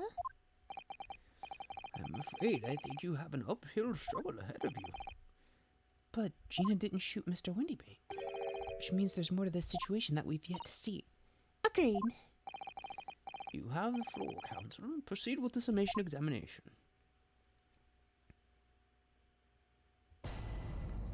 Jury examination. Why does he have a weapon in the room? He inherited it from his best friend, and he says it is part of the soul of the lawyer. He refuses to appear in court without his trusty sword, carrying his friend's soul. Bailiff, get this man out of here. No! Also, if the prosecutor is allowed to bring wine glasses and throw them in, like, chandeliers in the Get middle them both out of here.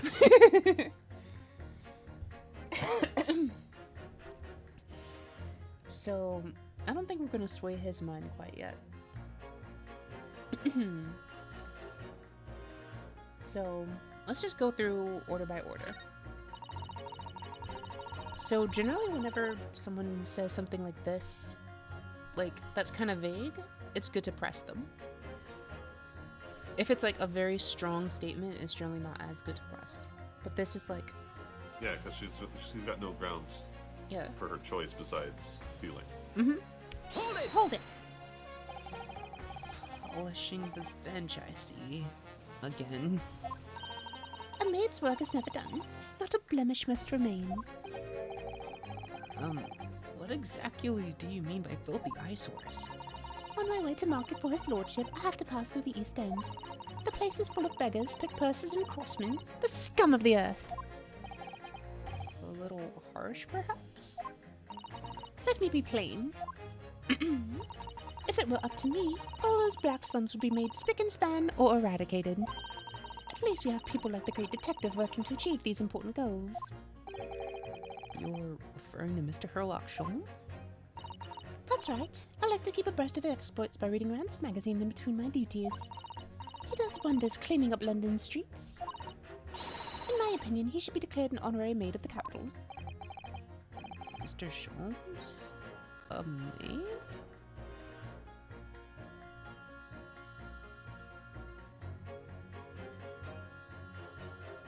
Stop stealing, Indra. Mm-hmm. It's really quite unforgivable. Gutter scum having the audacity to shoot our very greatest detective. Minor detail. It was the two brothers in the stand who shot Mr. Sholmes, not the defendant. A minor detail indeed. They're all gutter scum as far as I'm concerned. Well, it might just be an idea to get our facts straight anyway. Yes, all right. I shall amend my statement. Those brothers are the scum of the earth. They should swing for shooting the great detective. Wow. Jeez, that was easy. Okay. So what else do we have? I think that if I download the photograph in stereo, the truth will just pop out. That doesn't really give me anything. That's a pretty strong statement. Like, if you look at the... Like, it's pretty obvious. True or 4? We need to talk. What exactly have you been muttering about all this time, sir? You keep talking about having left something somewhere or something like that. So sorry. As you can probably tell, I'm a surgeon. A surgeon? That totally passed me by. Of course, people conducting surgery in this country are considered to be doctors. Oh no. What? Huh? They're dentists. Huh? Or barbers. Huh? Yeah, back in the day, your barber was your surgeon and your dentist. Huh? Yep. 理解できない. Also, Indra is from the East End, so Indra was like, wow, she just called me scum. Rude. Wow. Just get good. Sounds like a skill issue, Indra. Wow. Pause. Oh no. Even though me and my kin are at the forefront of medical science, the real brains in the field. So, what is it that you think you've left behind? Oh, well, that's a little embarrassing, to be honest. You see, I was operating on someone yesterday. Standard thing, went in through the abdomen. But when I'd finished the procedure, I couldn't find my scalpel. Excuse me? That's fine. It's fine. No. How do you lose a scalpel? Listen, the patient will just pass it naturally. No. That thing will cut up your insides worse than Taco Bell.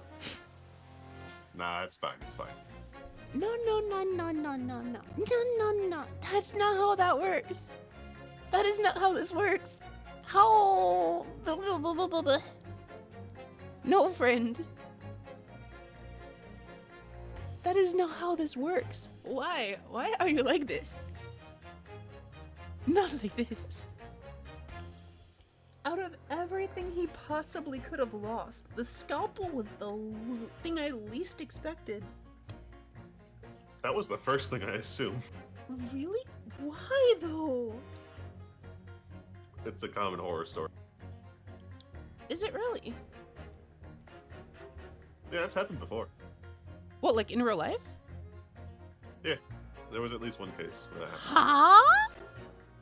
Does the doctor who did that still have No, their the doctor does not still have their license. Okay. They were arrested. I was about to say, that is medical negligence of the highest degree. Like, I am lazy, and Yeah, that even seems to be a common subject in this kind of game. I'm pretty lazy when I'm tired, but like, even if I were conducting surgery when I'm tired, I would at least I made a cut.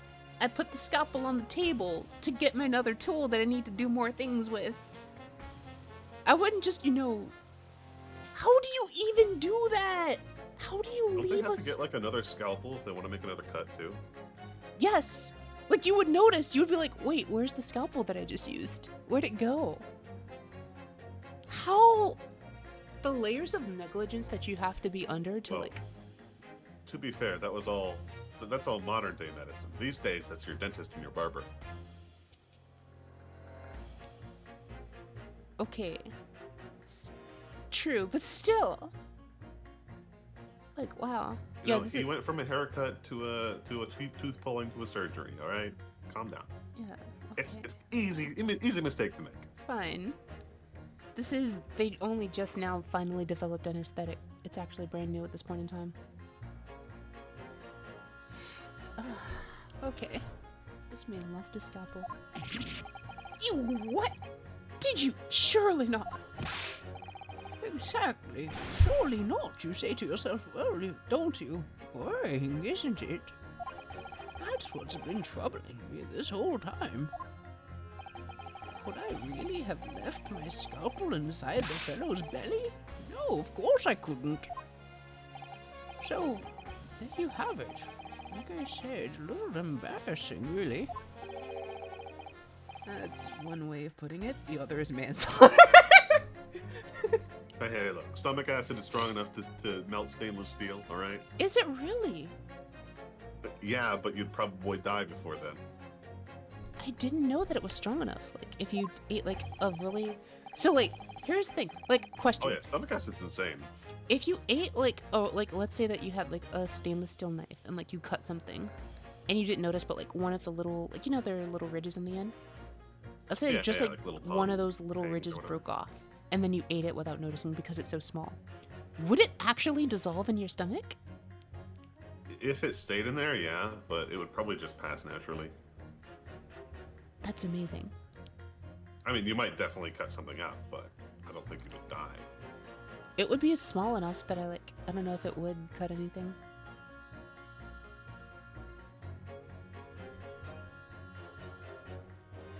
Also, I'm dancing Yeah, with the I'm dancing with the music. Oh, is that what we're doing now? Yes. That's exactly my concern. And seeing as this case appears to be almost sewn up, I need to focus on trying to remember exactly what I've sewn up elsewhere. Now, I'm sure I made everything was back as it should be. Well, as sure as you can be without being sure. I'm sure you need to be more sure.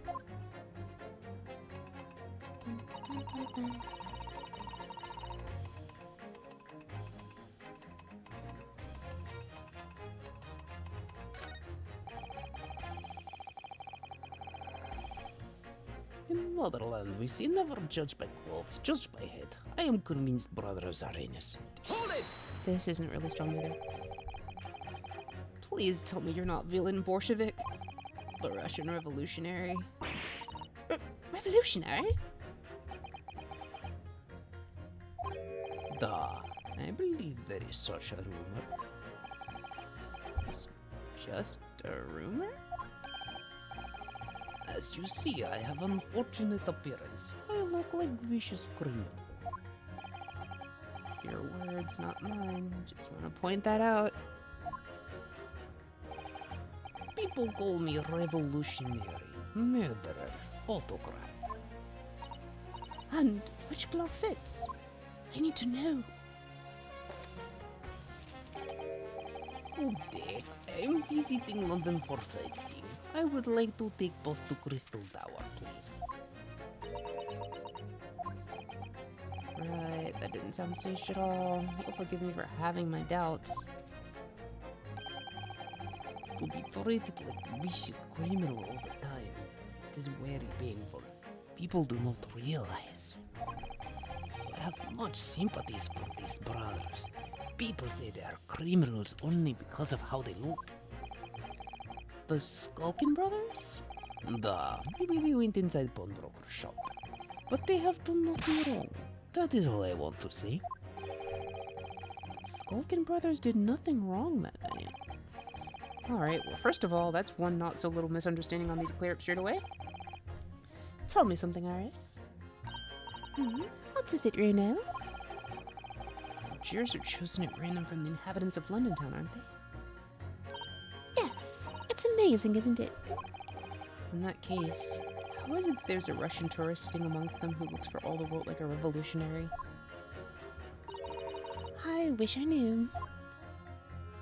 Okay, so that gives me... Can't change the minds of more than half of these 6 jurors. The trial will be over. But we know that Ginny would never shoot anyone. Yes, so we need to find contradictions in what these jurors are saying and pit them against each other. I must be ready to go whatever lengths I have to convince them of Gina's innocence.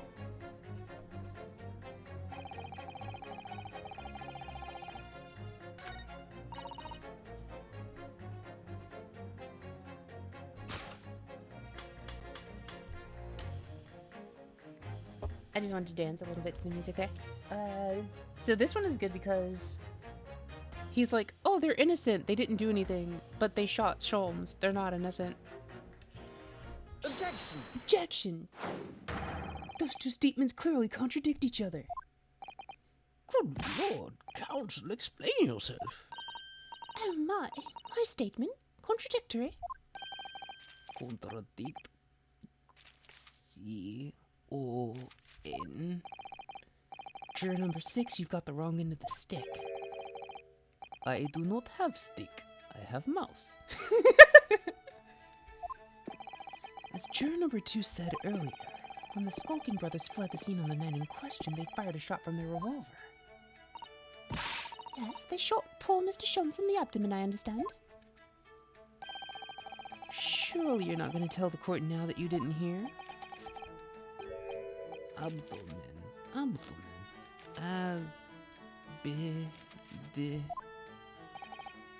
Sir? Sorry. My English is still learning. You are telling the court you didn't hear? Forgive me, I did not hear. Oh, here is word. Abdomen, part of person's body containing stubborn and other vital organs. If this is what you mean, you should say it in plain English. I am Russian, not native speaker. Thought it was a good idea to let this man be on the jury. This is a fair point. I'm pretty sure that's a disqualifying characteristic, isn't it? Like, if you can't understand the language of the trial well enough to make an informed judgment, that would be a disqualifying qualification. Also, other one being a citizen of the nation that you are jurying for. Oh, you have to be a citizen to be a jury member? Yeah, that's how, well, at least in America. Huh. Today I learned. I'm learning so many interesting facts from you today. I still think that, stomach acid being strong enough to dissolve stainless steel is the coolest fact I've learned today. Oh man, it's crazy. I am definitely putting that up at work on the facts of the week board. So, you are telling me these brothers who look like criminals were lying? They said before, we never done nothing, but truth is, they shot detective. Duh, this is double negative. They weren't lying, technically. I didn't even. I'm so. Wow. Technically, they didn't commit perjury. They said they didn't do nothing. I would not expect a non-native speaker to understand the double negative. Honestly, I would expect non-native speakers to pick up on it more than native speakers. Because native speakers would do it all the time, just like, you know, just out of force of habit.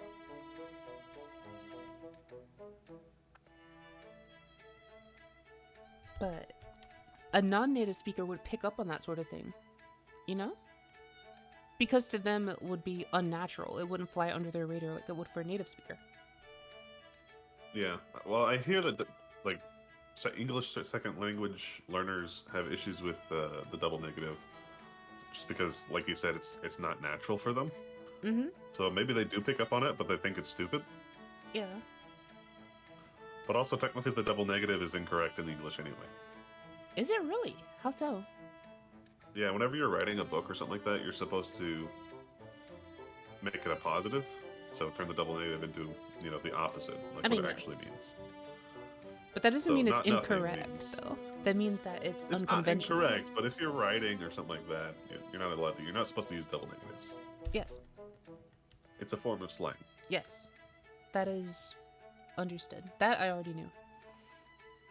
I was just saying that, like, it's interesting that the, I didn't think they were going to use double negative as a plot point. Yes, that's exactly right. Lying is wrong, especially when lie is by a person who looks like a criminal. Also, long rabbit, Leave the mouse long alone. mouse, long mouse, iron mouse, long mouse. It's adorable. I want a squishy mouse like that. Like, I don't want an actual mouse. I want a mouse that is like a squishy, like one of those stress balls, like stress-releasing material that's long like that mouse and has a shape of the mouse. Coming from you, that seems surprisingly prejudiced. This means when they said we never took nothing, maybe it was also big fat lie. Is this true? Well, according to the police report, no stolen goods were found, so... Enough. I trust no one now. It's not the mouse's fault, though, sir. I must see with own eyes. I must investigate crime scene myself. I'm afraid that won't be possible. Yes, it is, Renault. Easily. Sorry? With the print from Hurley's right-handed recorder. Ah. If you compare the print that pictures Ginny and the next print from half an hour later, he'll be able to see straight away if anything was taken or not. Cooey, Mr. Prosecutor?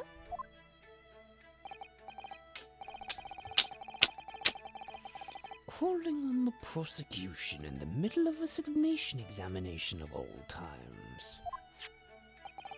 The print showing the accused threatening the victim after she broke into the shop is this one. Following this, the victim and the accused moved into the store. Meanwhile, the Scotland brothers entered the shop and summarily heard the fatal gunshot ring out. Sadly, none of these events were captured on film. This is the print produced by the camera half an hour later after the brothers' flight. So this was taken after Hurley was shot then? As far as I can tell. Nothing has been taken. That does seem to be the case. Can't notice anything obviously missing. So, the brothers who look like criminals told only one lie. They shot man, but they stole nothing. It would seem so, yes? Good. No, not good. You were right. I did not understand situation. Now I know brothers have lied. I think it is very important to continue a trial. Not guilty.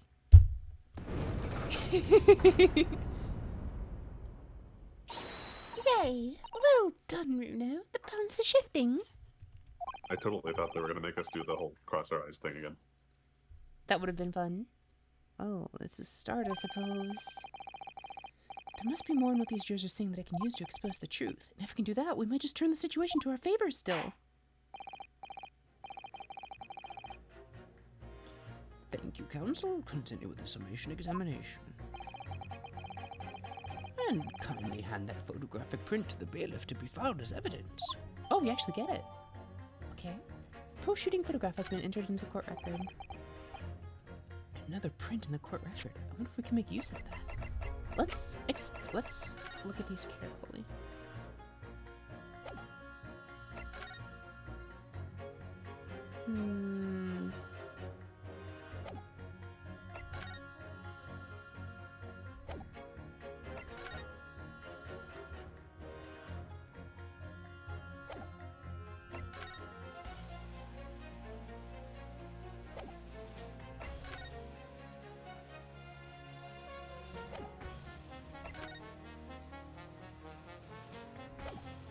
Those books are shifted to the right.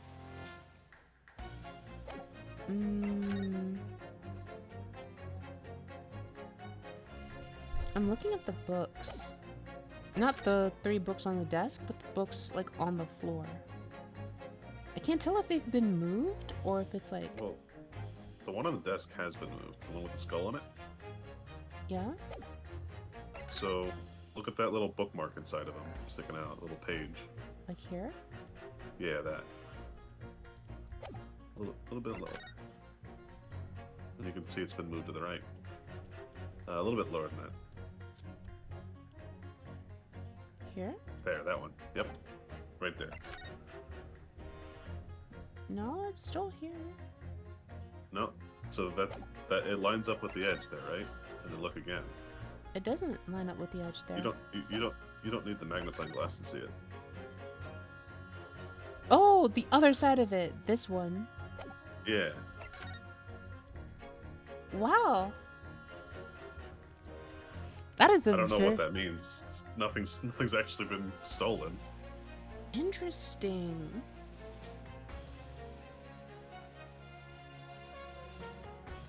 I would not have picked that out had you not mentioned it. I was looking like, all the way over here at something like more obvious. I noticed it when Not Edgeworth was showing both pictures, and it moved to the next one, and the entire like top half of the picture just shifted to the right. It's a little more obvious here too as well. Like if you look at the preview here, Yeah, there we go. you can see the whole like top of the thing is shifting, right? Also, the light's out. I mean, yeah, but they broke the light. We know that was. Okay. Yeah, here you can see that the lamp is actually here, but in the next picture it's actually been broken. I see. So like the lighting changing makes sense. We knew that was there. Okay, so when do we get to use the stereoscope? That is a good question. I doubt we'll get to use it today. In the lake of lies are many dead fish. We must find truth. Therefore, I say no guilty verdict. Okay. So we need to start pressing other things. Let's start working our way backwards. I guess this isn't really relevant to the case. Hold it! Let's go with her. Sorry, radio transmission? What do you mean? Okay, this doesn't seem like it'll be relevant. Are you from the Far East? Stop. Yes, from the Empire of Japan. All communication with Far Eastern nations used to take place by mail. Royal Mail steamers take more than a month to complete the journey. Ah, but now we have the electric telegram, so we can send messages using electrical signals. Thousands of miles of cables have been laid along the ocean beds, connecting the entire world. Thousands of miles of cable? On the ocean bed? Makes me hurt just thinking about it. Head hurt. You are well informed, young lady. But cables will soon become a thing of the past. Stop. Just when I was starting to catch up. Radio transmission is the future. Stop. Messages carried over airways to four corners of globe. Stop. Excitement growing. Stop. Oh, yeah. Atmosphere electric. Stop. Right. Try not to wear out your fingers. Air of wireless telegraphy. Stop. Driving technological revolution. Stop. And people say inventions like the stereoscope are the height of technology. What other people? You don't have anything to say about that? You don't have anything to say about that, sir? I thought for sure you'd have been like all over that. You'd have been upset. I can't understand it. I really can't. Oh, there it is. They're just silly toys. There we go. There we go. Like, it's like, hold up. Excuse me. Excuse me. Choto. Hold up. Juror number 3, sorry to interrupt when you're obviously fuming, but, What? Do you perhaps have something to say about juror number 5's last remark? As if I couldn't guess. Oh, you bet I do. Say that again. Go on. I dare you. Goodness, are you talking to me? I think he just might be, yes. You think stereoscopes are just toys, do you, huh? Absolutely. I mean, really. A machine to fold photographs in 3 dimensions? Why on earth would you not just use your eyes to look at the world around you? It's all 3-dimensional. What a great way to appease the man. No, I'm sorry. Stereoscopes are of no practical use at all. This man is about to have a heart attack. Well, he's done. He's done with the world. He's gone beyond angry and he's entered tranquil fury. He knows what he must do. Yes. The Doomslayer. Never mind, take it back. You just don't know. Pardon? I think you'll find that viewing a photograph through a stereoscope can unlock all sorts of possibilities. I'm obviously going to have to demonstrate. Yes. What sort of possibilities? Well, take a crime scene, for example. It's smaller than the diagram. Oh no. If you had a pair of photographs from a crime scene that you could view through a stereoscope, it could reveal hidden clues you'd never even noticed before. What? Have you got any, Reno? Any prints we could look at with a stereoscope? Absolutely. How about this one?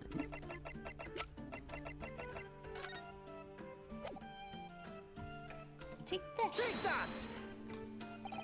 Alright then, juror number 3. Literally, take it. Are you saying you can do this with any 2 suitable photographic prints? Of course I can. Very well then, I'd like you to demonstrate. I'd be delighted to. Just give me one more print and I'll amaze you all. Take that! Alright, these 2 prints were both taken with the same camera in Windy Banks on the night in question. Yes, I see. Tell me, Mr. Lawyer. Do you know how stereographic images work? Do you understand the principle? Yes, we talked about this. Well, I think so. I did have a lesson only yesterday. Cross-eye time, everyone! The left and the right eye images need to be the same, only with a slight shift in the positions of some objects. Then when your brain merges the 2 images together inside your head, it notices the shift as if it were depth. Yes, exactly. It's that small shift between certain objects in the 2 pictures that's really important. So what happens if you use 2 photographs that are exactly the same then? No, obviously that wouldn't work at all. Not for seeing the scene 3-dimensionally, anyway. Oh! Oh! Of course, now I see! Oh, I think the young girl has discovered the secret. I have! No, stop.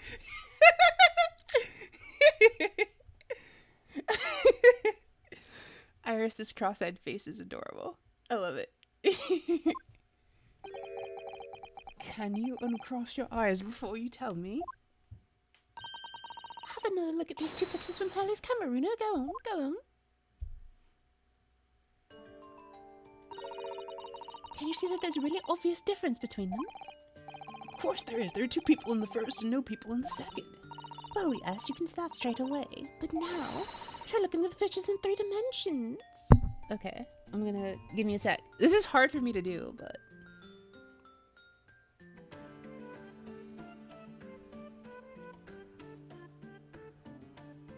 I need to first separate them into 4 images.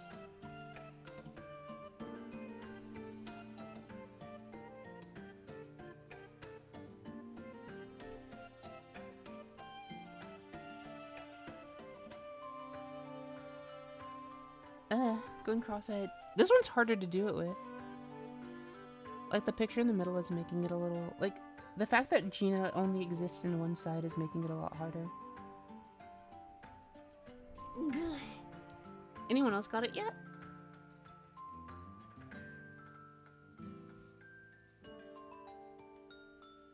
So for some reason, it's very hard to see the shift with this, even when you do the cross-eyed. Yeah, that's what I'm having the trouble to do. Like, I'm having trouble doing.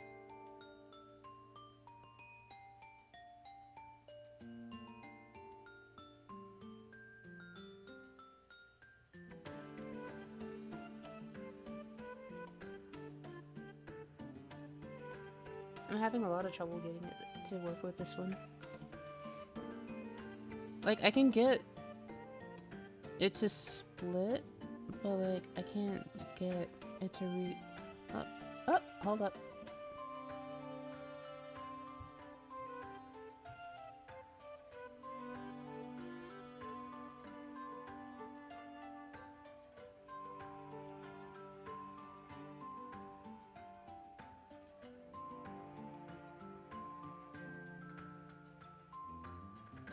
Nope, it's hard to like get it to work for me. Alright, I'll give it a go. So to start with, have to cross your eyes and then try to make the 2 pictures overlap exactly. Like, I'm crossing, I can't tell if I'm crossing my eyes properly or not, but...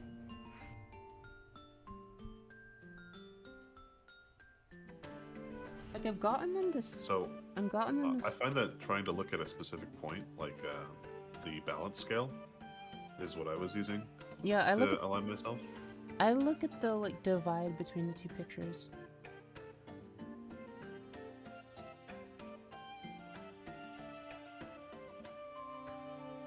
And then like I try to get the divide to go away. And like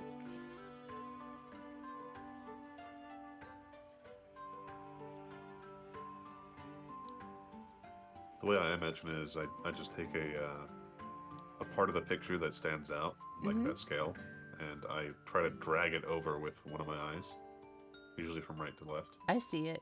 I see how you do it now. That helps, thank you. You're welcome. Doesn't always work though, because not all images have that special stuff. Nice. No, the barrier is definitely getting wider by doing that.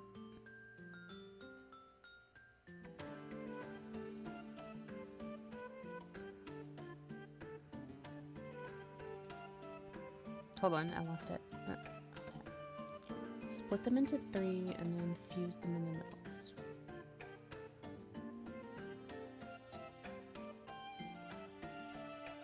Okay, split it into 4 and then fuse these 2 in the middle.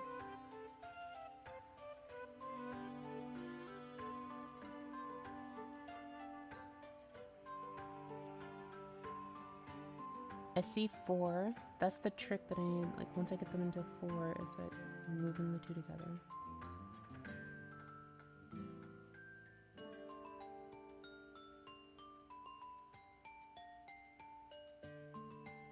They won't fuse for some reason for me. Like, I can get them close, but they won't actually fuse.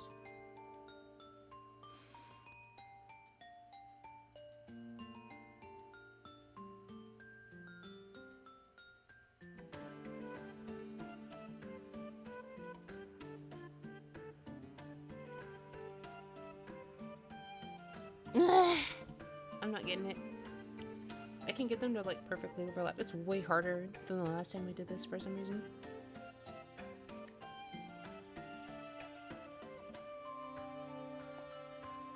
Maybe if I take my... Hold on. I'm gonna try this.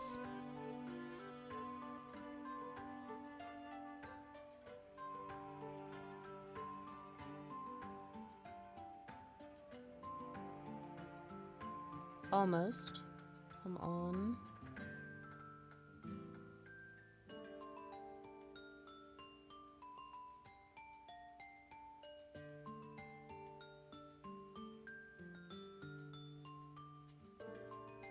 Come on, you're almost there, you wanker.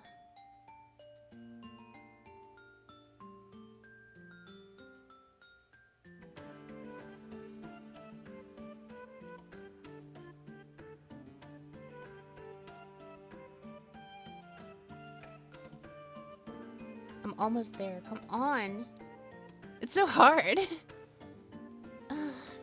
Come on, move.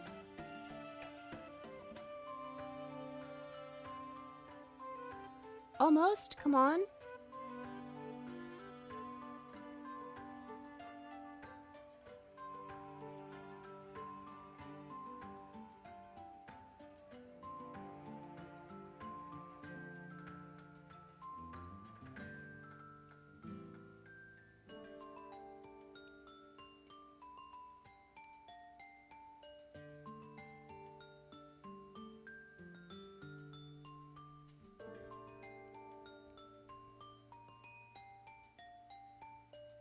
Come on.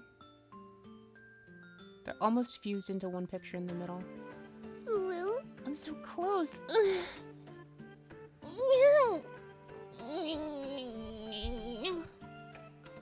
You have the game at full resolution, because Yes. also having larger images makes it more difficult to do. Yes, I do. Okay, let me try back. Try sitting back, yeah. Okay. Let's try being further back then. Let's see. So first split it into 4. And then stare this and then fuse the 4 into and fuse the 2 extra copies.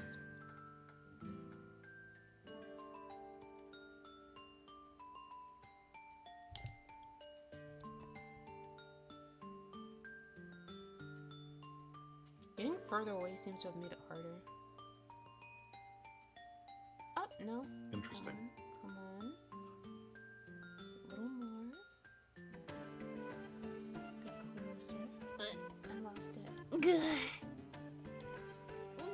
By the way, I'd like to point out that the whole stainless steel thing, don't go swallowing any stainless steel, because while your stomach is strong enough to digest it, it's not strong enough to digest it in the time that it's going to be in your stomach. Yes. Okay. I will. And no pennies or anything, please. Yes. I am not foolish. This has been your public service announcement. Almost. Almost. Touch you too. Come on. Little.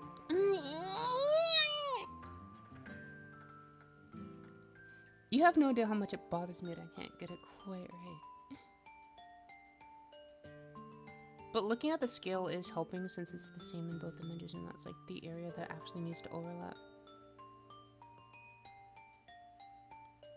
It's like my eyes want to resist crossing.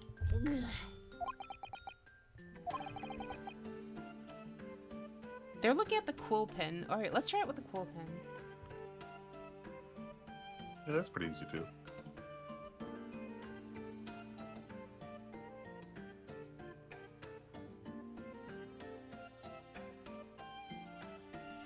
I almost got it. Hold on, let me... The quill pen is a bit easier, I think.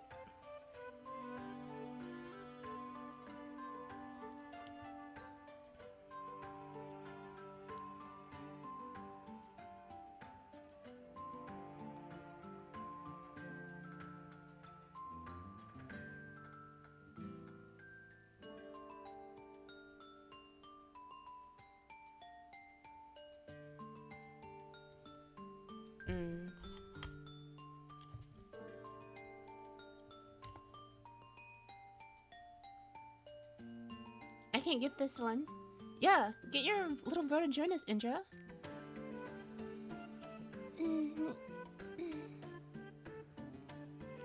My eyes want to resist going cross-eyed for some reason.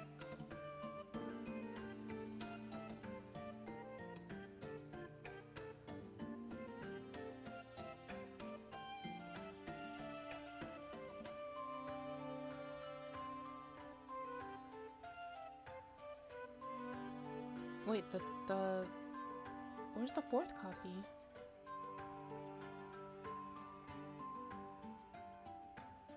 I have like an internal resistance to going cross-eyed and it hurt.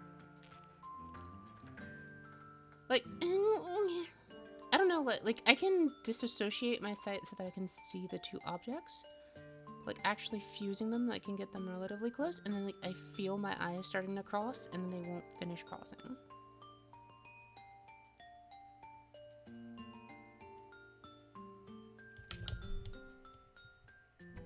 Careful, they might stay crossed. I want to get them crossed. It's frustrating that they won't cross on demand. I'm gonna have to practice this between streams.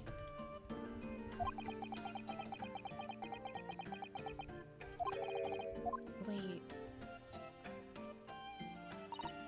Well, did you manage to see it properly, Runo? No. I'm sorry. She's not very good at this, that's the trouble. Oh, don't worry. I have just the thing. I happen to bring with me a portable stereoscope. I not mentioned this yesterday, but if you had that comfort chair for me, you could have saved me the staring at Mr. Wingaby and feeling like I hate them all the time. If you remember, I said in reply, it's much more satisfying to be able to see the effect with your own eyes. I know it is! I'm sad! I couldn't get it to work. Let's get this little aid. Here goes.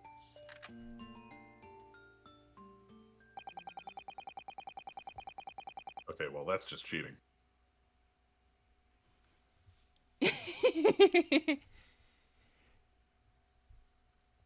That was almost what I was seeing, but like it was weird because like I couldn't get the rest of it to focus.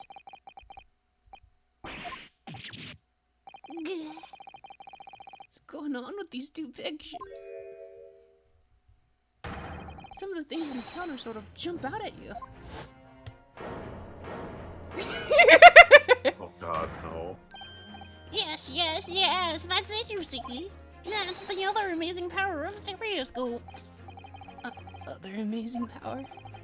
Is someone going to explain this black magic, eh? Oh, the deuce do some of the things on the counter seem to jump out at you like that, hmm? I think you'll find that if you consider the basic principle of the stereoscope, you'll find the answer to your own question. Basic principles of the stereoscope? As I said before, if you try to look at two identical pictures using a stereoscope, it won't work at all. It's the slight shift in the positions of certain objects that lets you see pictures three-dimensionally. In other words, here it is again, Archillumin. If your brother is there, I can explain to them. If you cross... It's not my brother. It's Indra's brother. Oh, whoops, sorry. Indra. Your Indra brother. Yeah. Like, I can't... Like, I think the major problem was, like, doing it without looking at, like, the scale.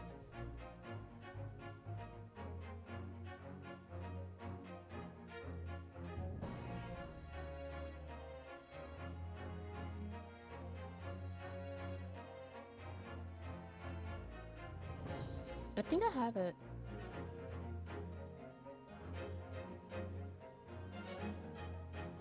All the things there, the dog picture keeps coming out at me.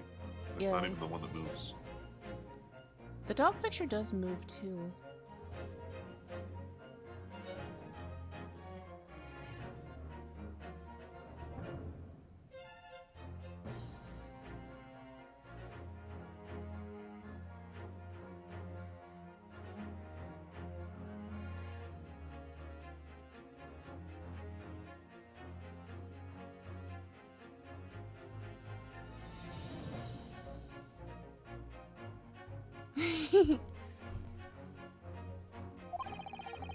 Shows there actually must have been a slight shift in their positions. Yes, there must have been. Oh, Oh, fire there, sir. Got a reasonable grasp of this old crossword business now, I try. Why the devil does this shift between two prints exist in the first place? Well, what's the answer, fellow? Come on, you're the crossword master. what? Me? No, it's the other word. You know, Runo, it's quite simple.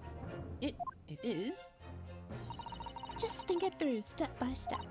The first photograph was taken at 1 a.m.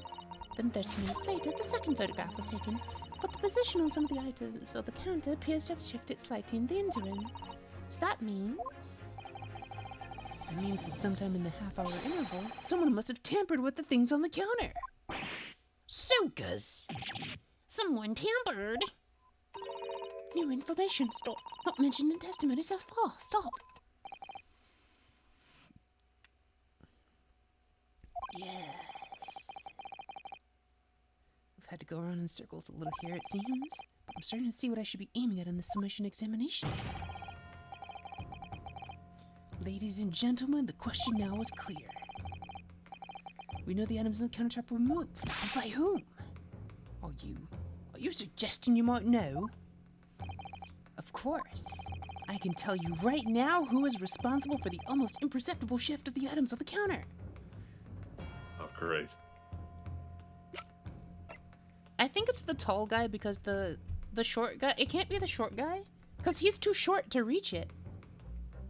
Like, he can't even, like, reach the desk. Like, he's on a crate. So it has to be the tall one, right?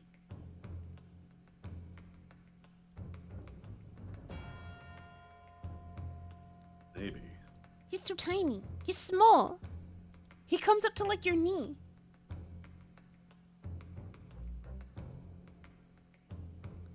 It could theoretically be him, but Comes up to my calves, he does. yeah. Let's go with the tall one first. It was the witnesses currently in the stand, the Skulkin brothers. Oh, maybe presenting either one would have worked. Wait, this does not agree with what brothers said in testimony before. They said they did not even have time to pull dukes from Lucy Lockets. My phrase book says dukes is meaning hands and Lucy Lockets is meaning pockets. But is this yet another lie? Is this what you're saying? Aw, thank you, Indra, for calling me nice. Yay! Thank yous. That Meanest makes me streamer I happy. know. Hmm? Nothing at all. You said meanest streamer you know? What? No, I would never say that. That'd be so rude. But you just did. I'm gonna have to go to the jury on this one. Andra, am I being bullied again?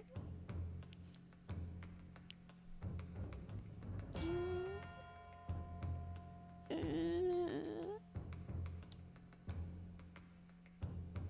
don't know many streamers. So, I am the meanest one that you know? No, Good. of course not.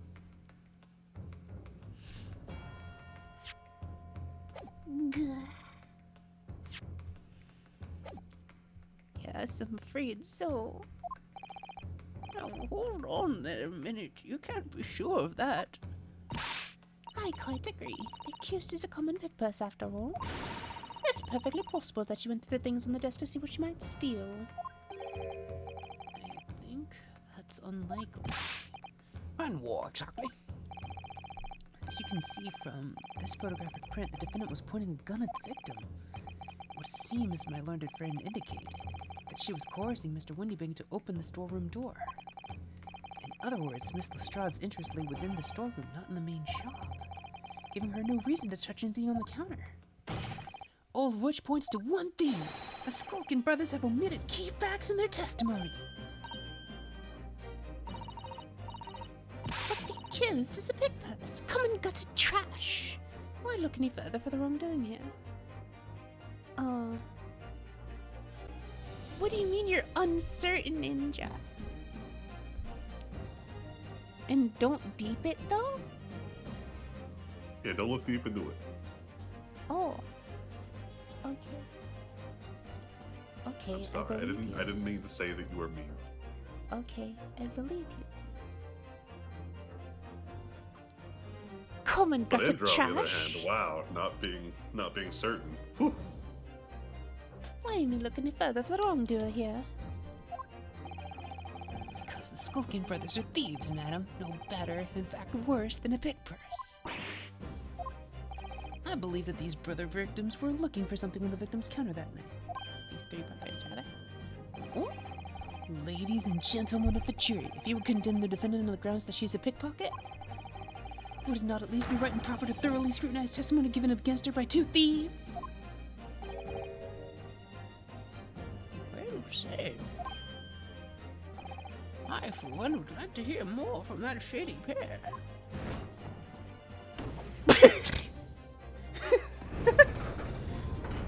He just headbutted it. I didn't expect that. He didn't do that last time, did he?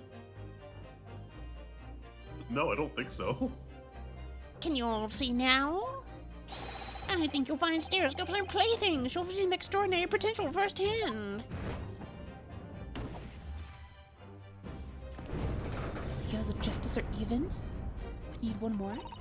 Wholeheartedly agree. Stop. Must passage after trial. Stop. We'll return home via Regent Street. Stop. We've done it! Shoo!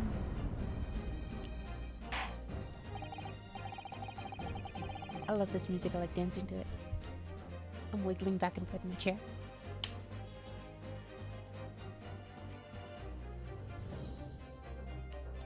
Alright, so when can we get a Wiggly Ari emote? Sorry, Aki? Well, it would seem this trial has yet to run its course.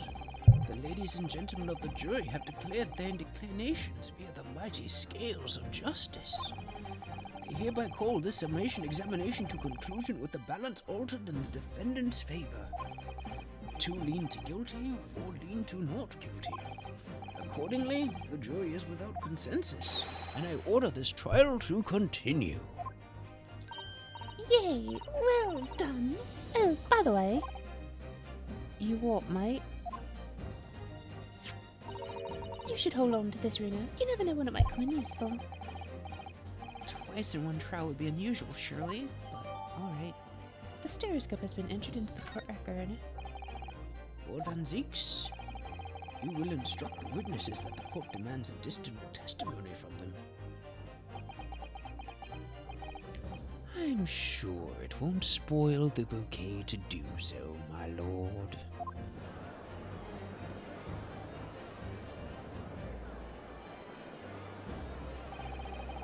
Won myself another chance to probe that pair about their activities that night at least.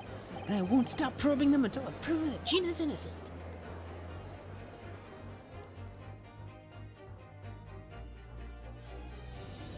To be continued. We did it! Yay! We got far enough. Let's see. Alright, I'm gonna call it here for the night, and we'll pick up here next time. I'm gonna go practice with stereographic images. I'm gonna Google them and see if I can find any online to like help me practice going cross-eyed. It bothers me. I think if you go to Safe Baru, there is a tag for it. So there's some images you can go through. Stereographic image. Oh, there's some on YouTube too?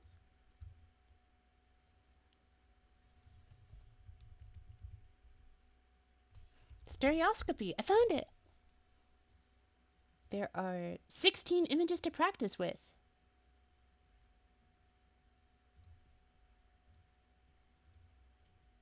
I found a cute one. Aww. Okay. Well, that was a lot easier this time. These are way easier to do. Whoa! This is super cool! Whoa! Whoa!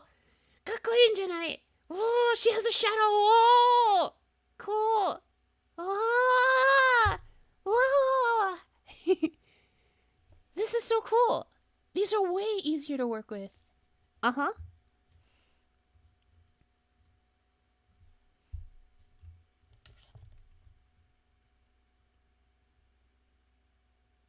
These are so much easier to work with. Yo, I can see it now. Wow, this is super easy to do. Why are the ones in game so hard? This is like super easy. Wow, this is so cool. I can even move left and right and it keeps the effect a little bit. Wow. Oh, this is so cool. Indra, what did you want to ask? Hold on. I'll end this by we can do I'll show you some. Hold on. I'm gonna show you a couple that I used. And then we can you can see the effect. It's super cool. These are way easier than the ones in the game. They're actually really cool. I found some cute ones. Hold on, let me load them into the stream. Okay. I'll put them right in the middle. Let's see. Emotes. I saved them in the emo folder.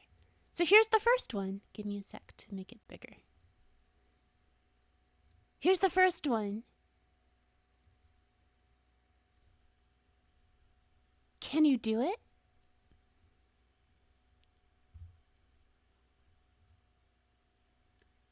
If you do it right, her heart will show up as super three-dimensional. It's really cool.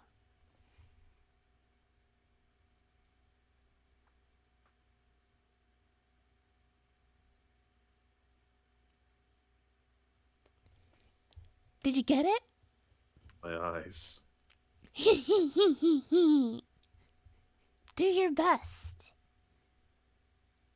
Oh, if the flames are making it hard, I'll turn off 2 of my flames. The ones that are burning on top of the image, I can turn them off. No, I just had to step back from my screen a little bit. This one's really easy. Do your best. Honestly, I think this one's even better than the one in game. Yeah, this one's really good. Very distinct. Uh-huh. Did you get it too, Indra? Intachi, what about you? Though, to be fair, the one in the game is 2 images from one camera, where this is supposed to simulate 2 images from 2 different cameras side by side. Really? Yeah, so that's how a stereoscopic image is usually made, is you have 2 cameras that take a picture at the exact same time.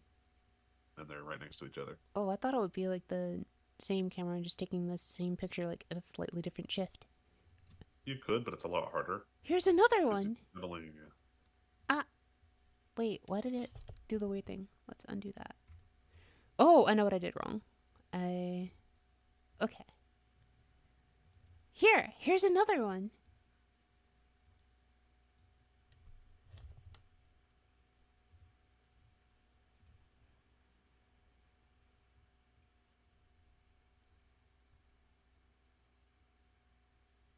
Isn't this one cool?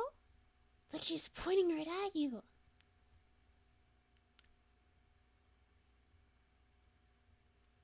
Can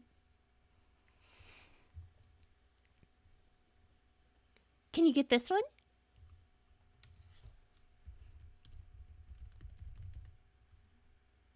Yeah, like she's That trying to one's a lot poke harder. something. It was still really easy for me to get this one. I get so caught up in the Can you get it?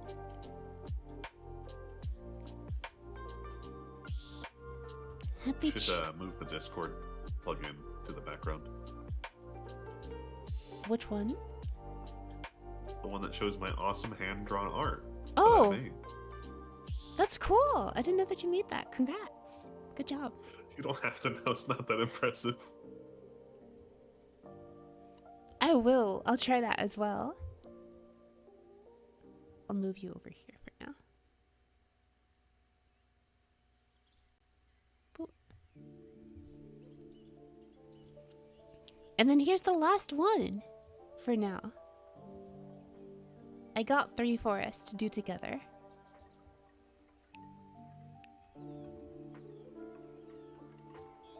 Here's the last one. Do your best. A lot of Lucky Star. Are these all from Lucky Star? I thought the first one was Actually, Miku. the first one was Miku, yeah. I think the second one was Lucky Star, though. Oh, okay. I just picked the cute ones. This one's also pretty easy to do.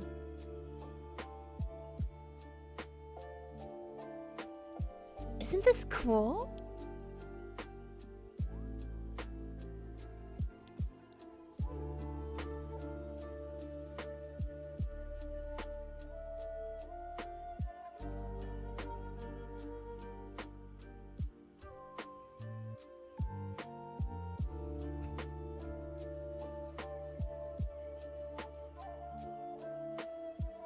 Yeah, that's really cool. I wish there was like a software that did this automatically. Yeah, it's super cool. I actually have one more for Toho fans out there if you like them. I think that Yeah, the let's Toho go. one is really cool. Alright, I'll do one more.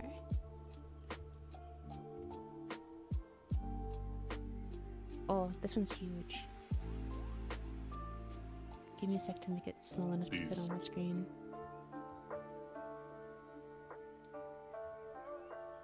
I can't believe you're showing us a nuke. I know, right?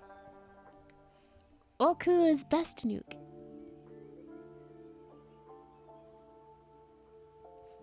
This one's really cool when you get it, though.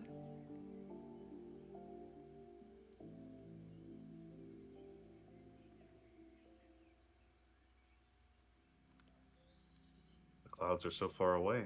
I know, right? Like, you actually get a cool perspective of, like, her flying in front of the clouds. Like, actually, it feels like the clouds get further away and she pops out. It's really cool. Isn't this amazing?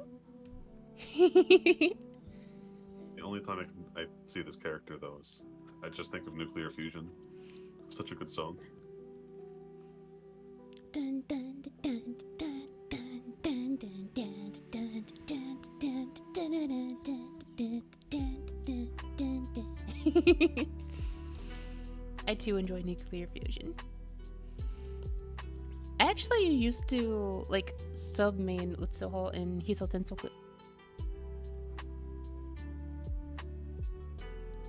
If you have Hiso Tensoku, we can actually play against each other sometime.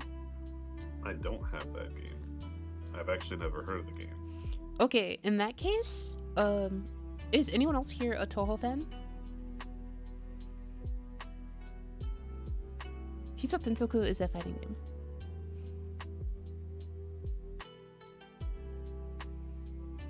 Wait a minute. I did buy a Toho fighting game recently. Hold on. That might be Hopeless Masquerade. Valkyria Phantasm. Hmm? Valkyria Phantasm. Oh, this must be a new one. Wow, I didn't know that there was a new one. Hiso Tensoku is super old. Yeah, this one's from 2022, October 2022. Wow. I haven't played it much because the controls are awful. If people are interested, like, I'm done with the streaming Ace Attorney, but before I can go, I could show off Hiso Tensoku and kind of give you like a tutorial on how it works and stuff.